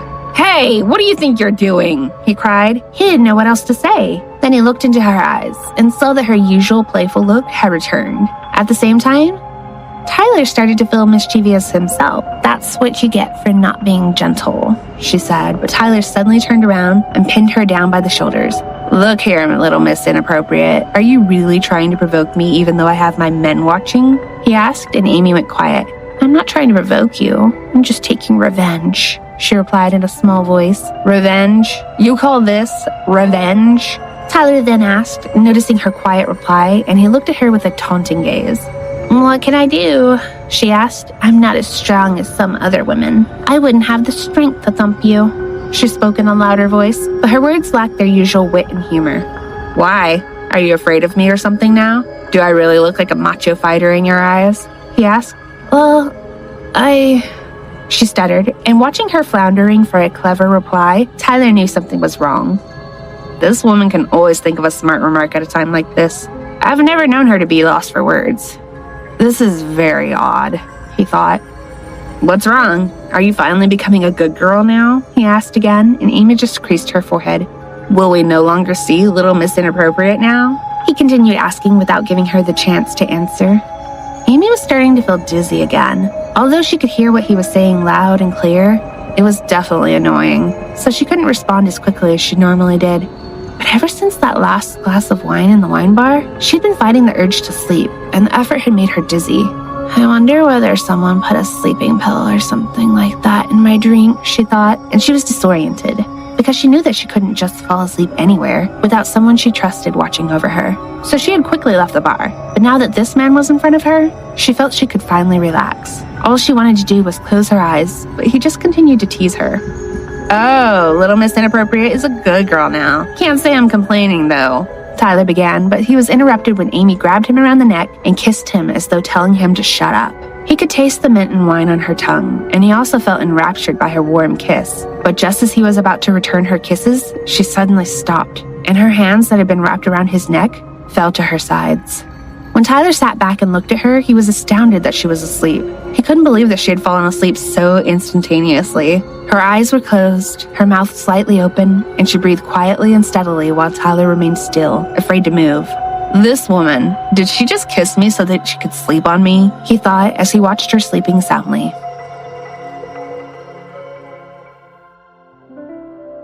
Episode 255, Awkward Moments.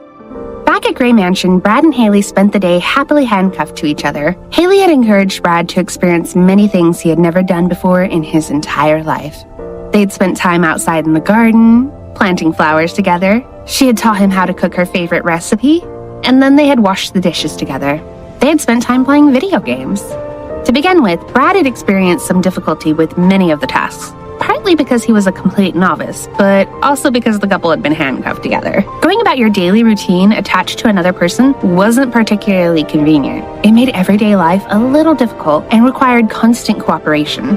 But Hailey had acted as a wonderful guide, leading him through these new and unfamiliar activities. They had coordinated well together, and as a result of their teamwork, they had produced some great results. To anyone observing from a distance, they had been behaving exactly like any newlywed couple, inseparable, synchronized, and enveloped in nothing but pure love. Darkness fell on the day, and Brad and Hailey were quietly cuddling on the couch, resting after the day's activities, when Hailey pulled away from Brad suddenly. She looked at him shyly as she bit her lip. Noticing the change in her expression, Brad asked, "What's wrong?" Hailey shifted her gaze to the vase on the table before she buried her face in the crook of his neck. "I'm so embarrassed, but I need to pee," she blurted out eventually. Brad held her by the shoulders and said, "Okay, let's go." He immediately moved to stand, and Hailey was surprised because he didn't seem to give it a second thought. They had reached the bathroom in no time and were both now standing near the toilet bowl. Hailey's face was flushing scarlet as she stared at Brad, whose brows were knitted into a frown as he watched her rooted to the spot, motionless. "What's wrong? Do you need help? If you need to go, you should go. It's not good to hold it in," he said gently with a worried expression. But on hearing this, Hailey's face flushed even more. She couldn't understand why Brad didn't find the situation uncomfortable. No, I don't need help. I just want you to turn your back, and please don't look at me," she said, and he looked at her in confusion, which made her even more flustered. Why does he not understand how embarrassing this is? She wondered. "Okay," he said before he complied and turned to face the other way. Unable to hold it in anymore, she finally put her hands on her waist. Thankfully, she was wearing comfy shorts that could easily be pulled down. But she had forgotten that she was cuffed to her husband, and the moment she started pulling her shorts and panties down, and as she bent her knees, she also pulled Brad over. Without thinking, Hailey pulled her panties up in a blink of an eye. Brad didn't notice her quick move, but he noticed her shorts were already around her ankles and saw her panties. When he blushed a little, unlike Hailey, there was no real embarrassment on his face. "Didn't I tell you not to look?" She stammered loudly, and Brad looked a little stunned. He looked at her with a completely oblivious expression, but when he saw how red her face was, he finally realized that she was just embarrassed. He put his uncuffed hand on the back of his neck, and then he said, "But I already saw you last night." And Hailey felt like her face was going to burst into flames. She would never have imagined that her previously innocent husband would say words like these to her one day. You really are so shameless now, Brad," she replied loudly as she covered her face. Alarmed by her words, Brad could only apologize. "Okay, I'm sorry. I won't look. I promise," he said quickly, and he turned his face away. Hailey just couldn't hold on any longer, pulled down her panties, and finally sat on the toilet bowl. In her head, she was scolding that certain someone who had got them into this embarrassing situation in the first place. "Just wait until I see that Mr. Clark."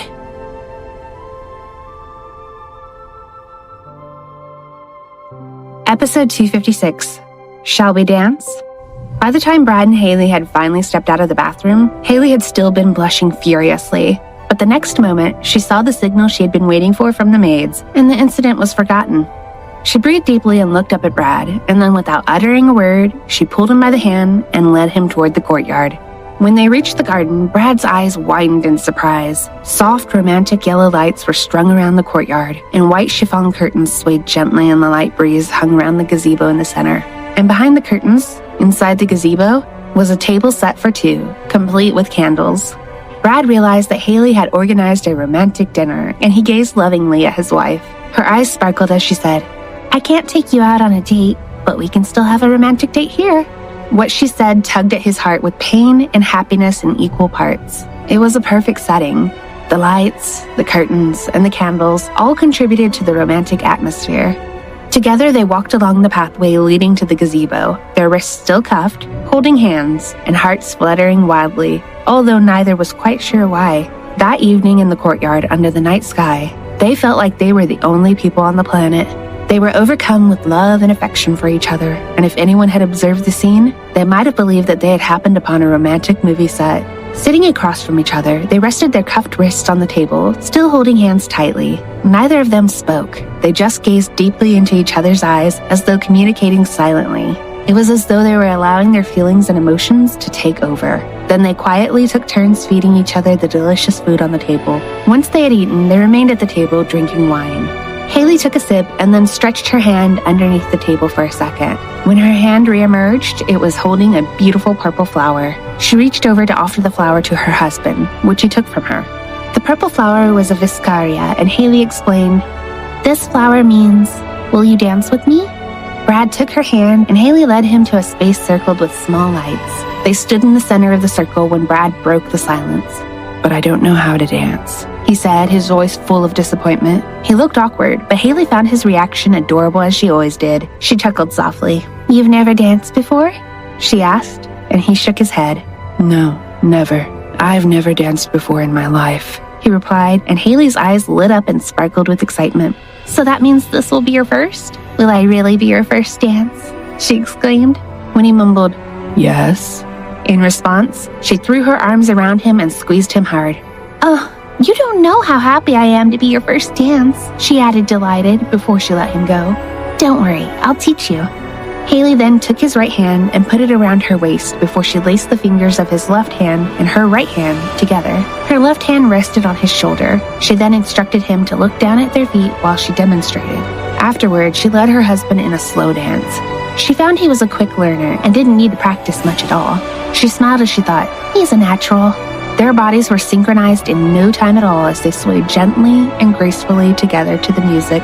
Their eyes were locked onto each other, and the world around them was bathed in a soft, gentle light in the harmony of the music. They just stared at each other for a long while until Hailey moved closer to him and buried her face against his chest. "Can you hear my heart beating?" he asked, and she smiled. "Yes, I can. It's loud and fast, just like mine," she answered as she held his hand and put it on her chest. Brad felt the quick rhythm of her heartbeat, and his lips curved into a beautiful smile. Hailey looked up in time to see this rare and gorgeous sight. "You're right. Our hearts do seem to be beating abnormally," he said, and Hailey gently laughed. Gazing at her sweet and heart-stopping smile, Brad suddenly pulled her closer to him. He held her tight in his embrace as they continued to sway in time to the music. "So, how was your first dance? Did you like it?" she asked softly as she squeezed him, and he kissed the top of her head. "Wonderful. I'm so happy. I feel like my heart is about to explode. I'm glad I never danced with anyone before you came into my life, and I'll never dance with anyone else but you in the future. You're my first and my last," he replied, and Hailey felt tears in her eyes.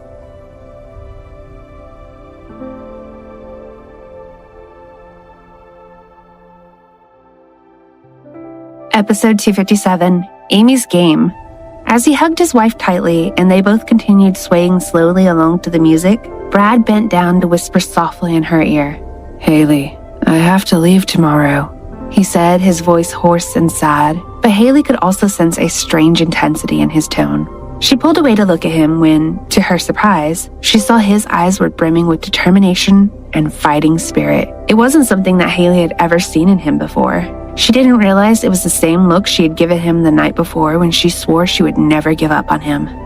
"I know, and as I've said, I'll wait for you no matter how long it takes," she said. Brad just held her tightly in his arms once again. "And when I come back, I promise I'll take you wherever you want to go. I'm not hiding anymore. We'll be free to roam just like those couples we saw in the park," he said, and Hailey felt tears in her eyes yet again. She couldn't deny that she wished they could go out together, that they had the freedom that other people did. There were many things she wanted them to be able to do together, like normal couples. Just imagining a normal life with Brad made her want to cry. But what had brought tears to her eyes just then was the fact that Brad also now craved a normal life. He now wanted the freedom to do what normal people did. She held on to him tightly again. Now that she knew his story, she could only silently hope and pray every day that he would finally be free. Her heart ached when she thought about all the years he had spent in darkness in a virtual cage. "I believe you'll settle everything soon. When you come back, I want to take you to the beach, the market, the mall, and the street. I want to take you everywhere. We'll go wherever you want to go. We could even go to Mount Everest, she said as she chuckled. Then she stood on tiptoe and held his face in her hands. I believe in you, Brad, she said. And then she kissed him. After their romantic date in the courtyard, they returned to the house. Knowing that Brad was leaving tomorrow, Hailey didn't want to sleep just yet. She wanted to spend as much time as possible with Brad, watching him and holding him. She led him toward the living room, and they were about to sit together on the couch when Hailey suddenly remembered the small box that Amy had given her before she left. She said it was a sweet game for couples and had said that she and Brad should play it together when they were alone at night. Okay, I have an idea. We're going to play a game that my friend gave me, she said, and they went upstairs together to find the box. They sat on the couch near the window while Hailey opened the small box Amy had given her. The box was filled with rolled up pieces of paper, and there was a note on top, so Hailey took it out. She opened the note, and the words, "Truth or Dare Rules," was written along the top. Hailey's forehead creased into a frown when she realized what it was. She had played Truth or Dare once before in high school, and she hadn't enjoyed it very much at all. But as she had already asked Brad to play, she just shrugged. She had no idea that Amy's game would be nothing like the game she had played in high school. It's Truth or Dare. Do you know how to play this game? She asked, and Brad shook his head. You can teach me. I'm sure I'll learn it in no time, he replied. So Hailey handed him the note. Rule number 1. Pick one rolled piece of paper from the box and read the question to your partner. If partner chooses truth, he or she will answer the question truthfully. If he or she chooses dare, flip the paper and read to him or her the dare written on the back. Take alternate turns. Rule number 2. You cannot change a dare or truth once selected. Rule number 3. Do not lie when you choose the truth. Rule number 4. No matter how embarrassing the dare is, you have to do it. No excuses. After reading the note, Brad looked at Hailey. Any questions? She asked, and he shook his head. Okay then, let's start. Who's first? Let's decide by playing rock, paper, scissors first, and the winner will read first, she continued, and without warning, she raised her hand and swayed it.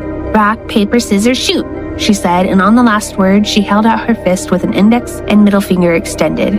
Brad had a look of complete confusion and just raised his hand open flat. So Hailey, the obvious expert, won with her scissors against Brad's paper. She chuckled. Scissors cuts paper. I win. She then proceeded to pick a piece of rolled paper from the box and opened it.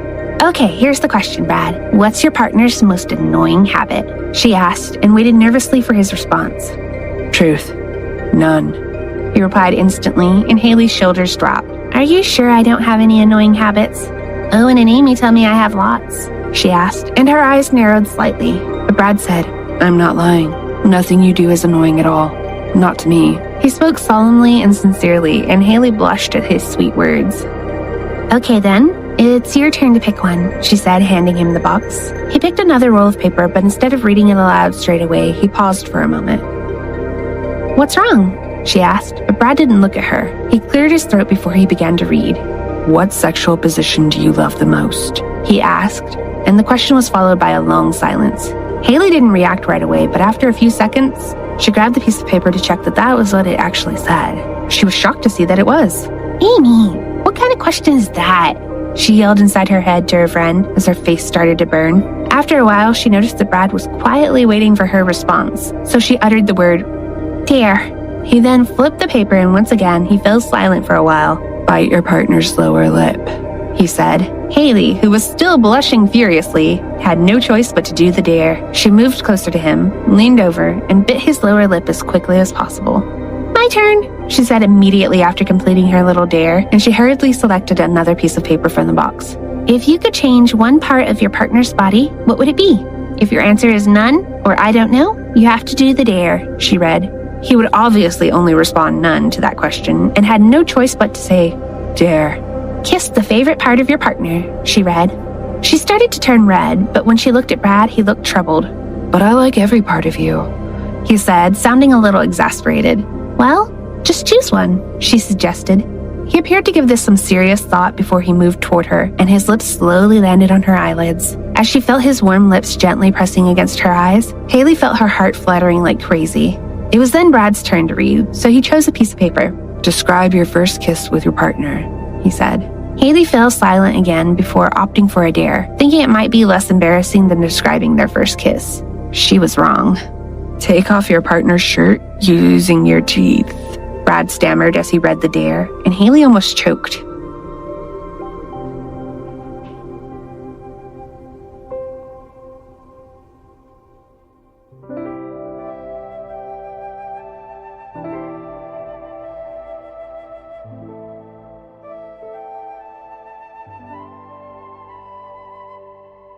Episode 258, Hailey's Striptease. Hailey couldn't believe the words on the little piece of paper. She was still burning red with embarrassment, and she had started to cough as well.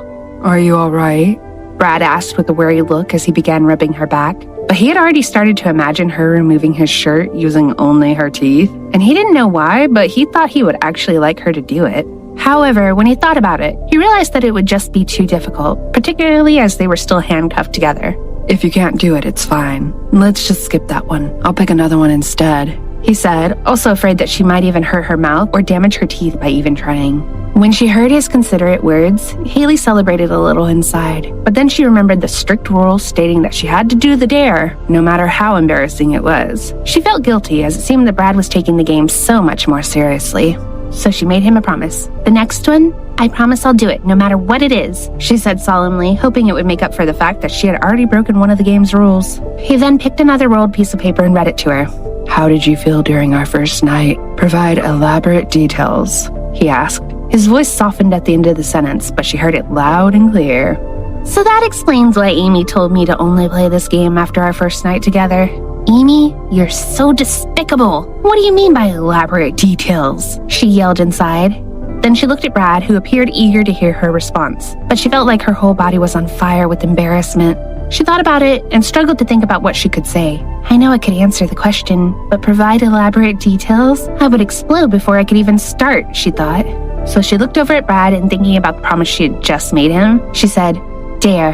He immediately flipped the paper over, but again, he paused for a while and seemed very hesitant. Noticing his reticent expression, her heart raced. However, she knew that it would be unfair if she were to skip another dare, and she had already made him a promise. It's okay, just read it. I already promised, so I'll do whatever it is, she said with more confidence than she felt. Strip in front of your partner. Perform a striptease. Note that the partner shouldn't touch the one stripping throughout the entire process. He read so quickly that all the words ran together. As the words sunk in, Hailey, who had presented a confident and fighting spirit a moment ago, froze in place. She almost couldn't believe what she had heard. She was speechless. She looked at Brad and noticed his ears were turning red. It's okay if you can't do it, he said again when he noticed that his wife was shocked, even though deep inside, he really wanted her to do it. And for some reason, the extra part in the note saying that he couldn't touch her somehow made him feel something else that he couldn't explain. Upon hearing Brad's words, she snapped and she bit her lip in determination. She took a deep breath and began to encourage herself. I can do this. A promise is a promise. Besides, he's my beloved husband. There's no reason to be shy. Just do it. As a determined and wild look flashed across her eyes. I'll do it, she said, her voice firm. And suddenly, Brad was overcome with an unfamiliar excitement. He was so inexperienced that he didn't realize that the whole game was turning him on, that it was supposed to turn him on. Hailey then moved as far away as their handcuffed wrists would allow, while Brad sat bolt upright on the couch. Standing there, Hailey remembered Amy's golden rule for ultimate seduction. She hadn't been able to follow it through previously as Brad had given in. She hadn't believed she would have another opportunity, but it turned out that she may now have the chance after all. Their situation rendered it impossible to follow all the steps Amy had explained, so she quickly decided which steps she could execute using only one hand. She closed her eyes and took a deep breath. Then she opened them again and began to raise her loose, oversized t-shirt, exposing her flat, sexy stomach. Brad's gaze wavered just for a second. His temperature was rising, and he was feeling flustered. Then she slowly lifted her shirt higher. Brad's eyes took in her narrow waist, curves, and beautifully soft and delicate skin. Then she lifted her shirt all the way to her neck and revealed her pink bra, at which point Brad thought he was going to lose his mind, and he couldn't even blink. Episode 259, The Shower Scene. As Hailey continued her striptease, both she and Brad were as red as tomatoes. She had removed her t-shirt, but because they were cuffed in, it was now hanging loosely on Brad's arm. Now, she started to remove her shorts, and as they slowly fell to the floor, Brad swallowed hard, mesmerized. Hailey was biting her lip as she stepped out of her shorts, and Brad just sat on the couch, not moving a muscle, with his mouth slightly open, entranced. Remembering and following Amy's advice and tips, Hailey then let down her hair. When she shook it out, her long, black, silky hair cascaded over one shoulder, covering the left side of the front of her body. She stood still for a moment and looked directly at Brad, with her hair falling over one shoulder. She looked so breathtakingly beautiful, and Brad could only bite his lip. She then slowly turned around and unhooked her bra. Because their hands were cuffed, the bra didn't fall on the floor, but it dangled from her arm. Then she slowly turned around, covering her breasts with her hands. And as she turned, Brad almost lost all willpower. He gasped in awe and had to fight the desire to pull her toward him and kiss her all over. His passion for her had never been stronger. His thoughts filled with only her, and his eyes full of desire. God, my wife is so beautiful, was the only thought that was filling his head. Just as he was about to lose all rationality, Hailey spoke. Brad, is this enough? She asked in a small voice. She stammered and was clearly embarrassed. Although she had prepared herself for this, now that it was actually happening, she realized it took plenty of courage to go the whole way, particularly on a first attempt. Although a fog of desire was clouding Brad's every thought, her voice did reach his ears. He looked into her eyes and immediately realized how embarrassed she felt, and he started to feel bad. He couldn't deny that he had not wanted her to stop. The whole performance had been more exciting and arousing than he had thought possible, but neither did he want her to feel uncomfortable. When he realized how difficult it was for her, he knew that he would never want to force her to do anything that she wasn't comfortable doing. Of that, he was absolutely certain. So he stood and quietly helped her with her bra, placing the straps over her shoulders and fastening it behind her back. Next, he slowly put her t-shirt and shorts back on while she just stood and allowed her husband to dress her. Thank you. I'm sorry, I know I promised to do it, but... She then uttered softly as her face was still burning bright red. Brad remained silent for a short while, and then he took her face between his hands and kissed her forehead gently. No, don't say sorry. You fulfilled your promise. That's enough for me, he said, and she buried herself into his embrace. Shall we sleep now? She asked, and Brad nodded. I'll just have a shower. Brad paused suddenly in the middle of his sentence. They were still cuffed, and as he looked at his wife, it seemed she immediately understood what he was thinking, and she was already blushing again. They had been wearing the same clothes since that morning, and had spent the day doing all sorts of chores and other activities inside and outside the house, and now they felt a bit sticky. Realizing they had no other option, they finally stepped into the bathroom. Hailey cut off Brad's sweatshirt with scissors, and Brad did the same with her t-shirt. Brad was about to pull down his pants when Hailey stopped him. Wait, are you really going to shower with me completely naked? She asked in alarm, and Brad looked at her puzzled. What, you don't want to see me naked? He asked, and Hailey covered her face with her hands. God, this shameless and confident Brad is too much. Bring back my innocent Brad, she thought to herself. Since their first night together, it seemed that Brad was no longer innocent at all. She grabbed hold of the handheld shower, turned it on, and pointed it at his face as she pouted. Shameless Brad, she uttered. Hailey was still wearing her shorts and bra, while Brad was now half naked. Once she had sprayed him with water, his perfectly chiseled body was covered with drops of water, and Hailey had to turn away. It was her turn to feel hot and bothered. Let's shower like this, she said, and she turned the shower on herself. She noticed that Brad hadn't moved, so she stopped. What? Don't tell me you want me to bathe you, she asked jokingly, and at that, Brad bent his head forward as if asking her to wash his hair. Hailey was speechless for a second, but in the end, she couldn't resist. Okay then, sit down, she ordered, and Brad immediately complied. He perched on the edge of the bathtub, and Hailey wet his hair with the shower. Then she squeezed some shampoo under her hand and began to massage his head gently until his head was a mountain of fluffy, soft foam. As she looked at him, Hailey chuckled at his sexy cuteness. She continued to play with his hair until Brad offered to wash her hair too. They ended up laughing together as they covered each other with shampoo and foam. But soon, the tiled bathroom floor became wet and soapy, and suddenly Hailey slipped. Fortunately, Brad caught her in time before she crashed to the floor. Are you okay?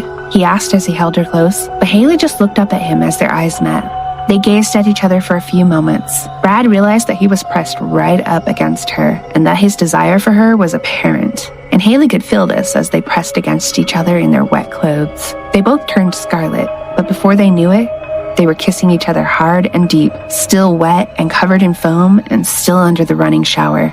Brad, Hailey said breathlessly when their lips parted, but Brad continued to kiss her. As the water continued to fall from the shower, the fire of their desire consumed them, and they were finally naked.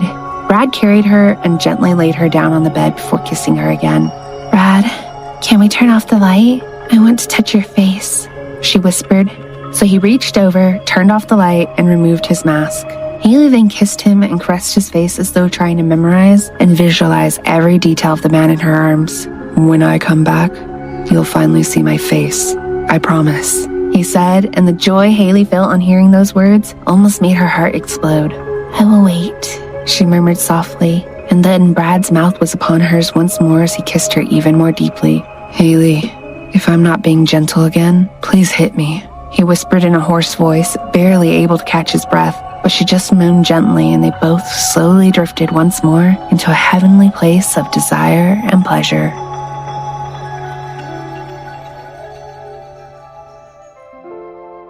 Episode 260, Canceled Engagement. Back in Washington, D.C., after Amy had fallen asleep in the car, Tyler had moved her into a comfortable position and placed her head on his lap as the car sped along the highway. The head of Brad's group in New York was sitting in the front seat and quietly watching Tyler in the rearview mirror. He was a little taken aback by his actions and how he was treating this woman. He had known Tyler for almost 5 years now. They had trained together, and he knew how brutal and terrifying he could be. So he was surprised by the care with which he was treating this woman. He had never imagined Tyler would show such care to anyone other than Brad, and although Tyler's expression didn't change, his small gestures were enough for the man watching from the front seat to realize that this woman meant something to him. Actually, boss, while we were waiting inside the bar, your friend came in with someone. She seemed to be her friend, but I saw that she put something, a drug probably, in her glass. Thankfully, your friend seemed smart enough to notice something was wrong, so she pretended to drink it, but I don't think she drank it all. I believe that woman must have been planning something, said the man in the front seat.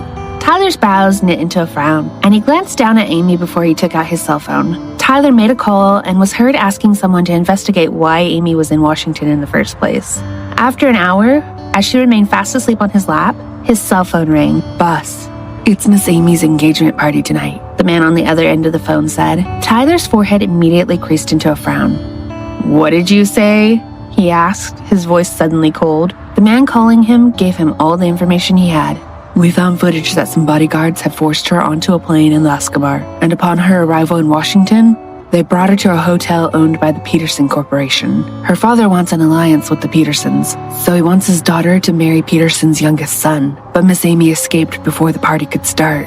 The man on the end of the line completed his long explanation, and Tyler's face darkened on hearing this development. Check out what happened with her grandfather and find out about the woman in the bar, he ordered before ending the call. This news had angered Tyler. He glared at the woman on his lap and wanted to wake her up to ask her what was going on. Unable to sit still and do nothing, he dialed his grandfather's number. Hello? And why is my ungrateful grandchild calling me at this time? Said the older man. Tyler immediately asked, Grandpa, what happened to my engagement with Miss Zimmerman? His voice was calm, but he was impatient, not to mention curious about what was happening. His grandfather sighed. My friend is still in the hospital. He is recovering. He told me that the engagement between you and his granddaughter was still a secret. We had both planned to announce it on her birthday, but because of the unfortunate event, the announcement didn't happen, he explained, sounding downhearted. I'm planning to celebrate your engagement when my friend has fully recovered. Anyway, why are you asking? He asked, and Tyler shifted his gaze toward the window. No reason. I'm simply curious, he said quietly. Oh, now this is rare. My unromantic grandchild, are you finally impatient to marry her? Don't worry, I'll make sure it happens. I'm going to visit my friend today, and I'll talk to Amy's family. Grandpa, I'm hanging up. I'm in the middle of a mission, he replied, and with that, he ended the call. A short while later, Tyler received another call. Boss, the woman was her cousin. We found out that she drugged her drink before leaving her alone in the bar, he reported, and this just made Tyler even angrier. He ended the call and he cracked his neck. He couldn't believe that the people doing this to her were her very own family. He felt a burning rage in his heart and a sudden urge to beat someone. Damn it, this is making me so angry, he thought. Then the man in the front seat spoke again. Boss, are we taking her with us? He asked, and Tyler looked at Amy for a while before considering what to do for the best. No. Call your men to secure a hotel room, he ordered. A couple of hours later, Tyler was carrying Amy in his arms into a hotel room. Did they use a short-acting drug on her? Tyler wondered as he placed her down on the bed. Amy then blinked and was suddenly awake. She looked up at him, and before he had a chance to move, she reached up and pulled his cheeks hard.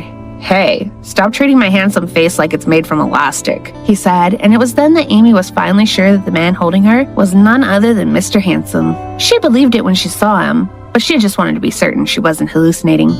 Oh, so it really is Mr. Handsome, she said casually, and Tyler's lips curved into a smile. Now that's a great reaction, little Miss Inappropriate. You didn't even freak out waking up to find a man was holding you down on a bed, he said, and Amy just raised an eyebrow. If it hadn't been you, I promise you, I would have screamed. But I guess you're not considered a man in my eyes, so I suppose my instinct didn't kick in. I don't feel I'm in any danger when I'm with you, she said as she shrugged her shoulders nonchalantly. Tyler tried not to become infuriated. You're really trying to annoy me again, aren't you? Even though I told you to grow up. I'm kind of angry right now, so don't provoke me, he warned. But Amy just pulled his face closer. I see. So Mr. Handsome is angry. I wonder if you're lying. I can't see any trace of anger in your face, though. Oh, but wait. Now that I can see your face close up, I can tell you that you are quite beautiful, she said. What? Beautiful? What are you trying to say? He asked indignantly, unhappy with this description. Did this woman actually call me beautiful? That's the same as telling me I'm feminine, isn't it? Is she blind? God, this woman drives me mad, he thought, infuriated. What kind of question is that? She asked. Why, it's a compliment, of course. Don't you know how beautiful you are? Well, maybe this is also one of the reasons why I don't feel threatened by you. You're too handsome, far too beautiful in my eyes. But Tyler wasn't pleased with this response one little bit. Are you saying my face isn't manly enough, so you don't see me as a man? He asked. His voice was still calm, but the irritation was clear in his eyes. He didn't like these so-called compliments. Well, now that you mention it, maybe. But I'm telling you, Mr. Handsome Beautiful, men can turn into beasts, ferocious beasts. And some might even turn into uncontrollable, mad dogs if they had a woman in this kind of situation. But you're different. I can't feel any desire coming from you, so I don't think I'm in any danger whatsoever. I wonder if it's even possible for me to seduce you. Are you actually asexual by any chance? She continued in a carefree manner. But the last comment had tested Tyler's patience to the limit, and he could barely control his temper. Asexual? Now that's a good question, Miss Inappropriate. Just when I thought you couldn't get any more inappropriate, here it is. Why don't we conduct an experiment and find out if your theory is true? He said, and something somehow jolted her. She didn't expect this response, but she immediately retaliated. Maybe that would work, but too bad, Mr. Handsome. I'm not fond of experiments. Why don't you experiment by yourself? I would gladly accept if you asked me to seduce you, however. I bet you're... But Amy wasn't given a chance to finish what she was saying. Tyler gripped her tightly and said, Don't say I didn't warn you, little Miss Inappropriate. Then he slammed his lips onto hers.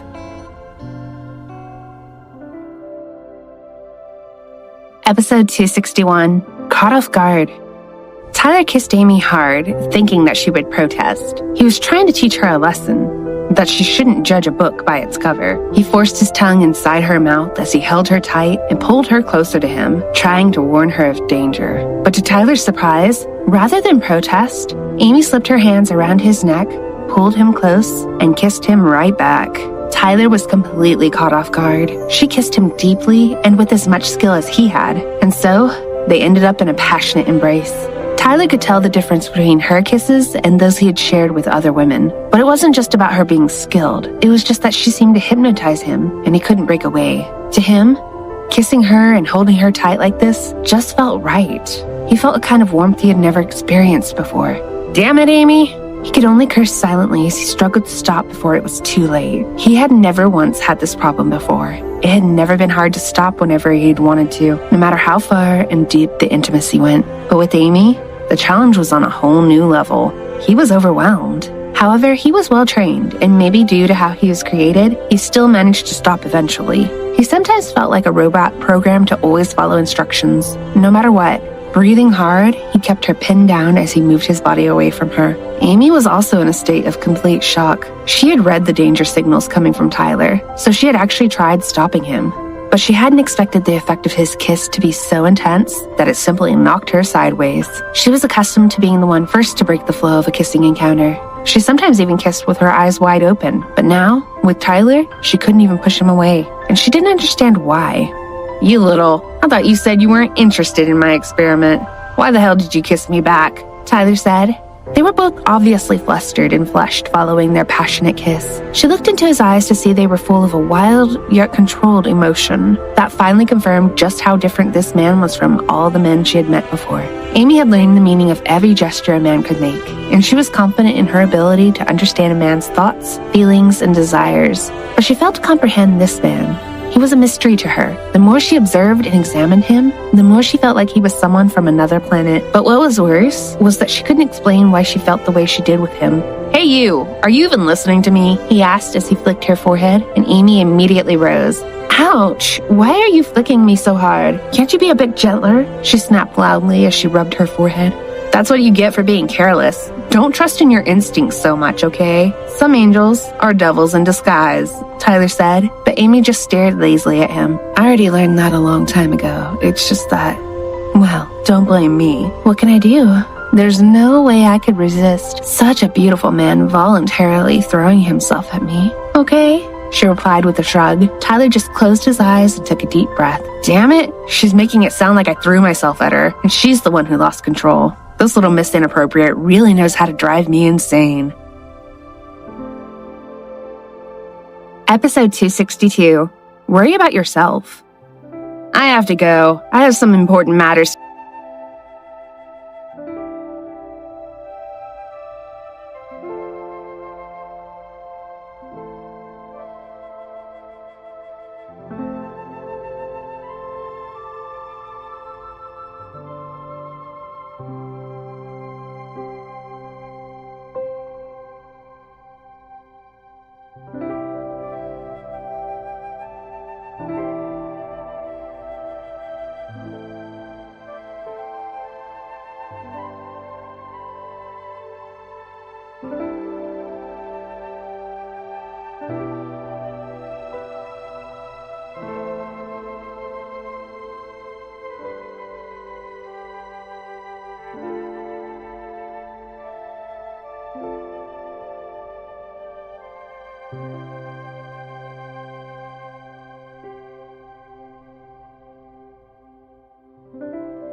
you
you.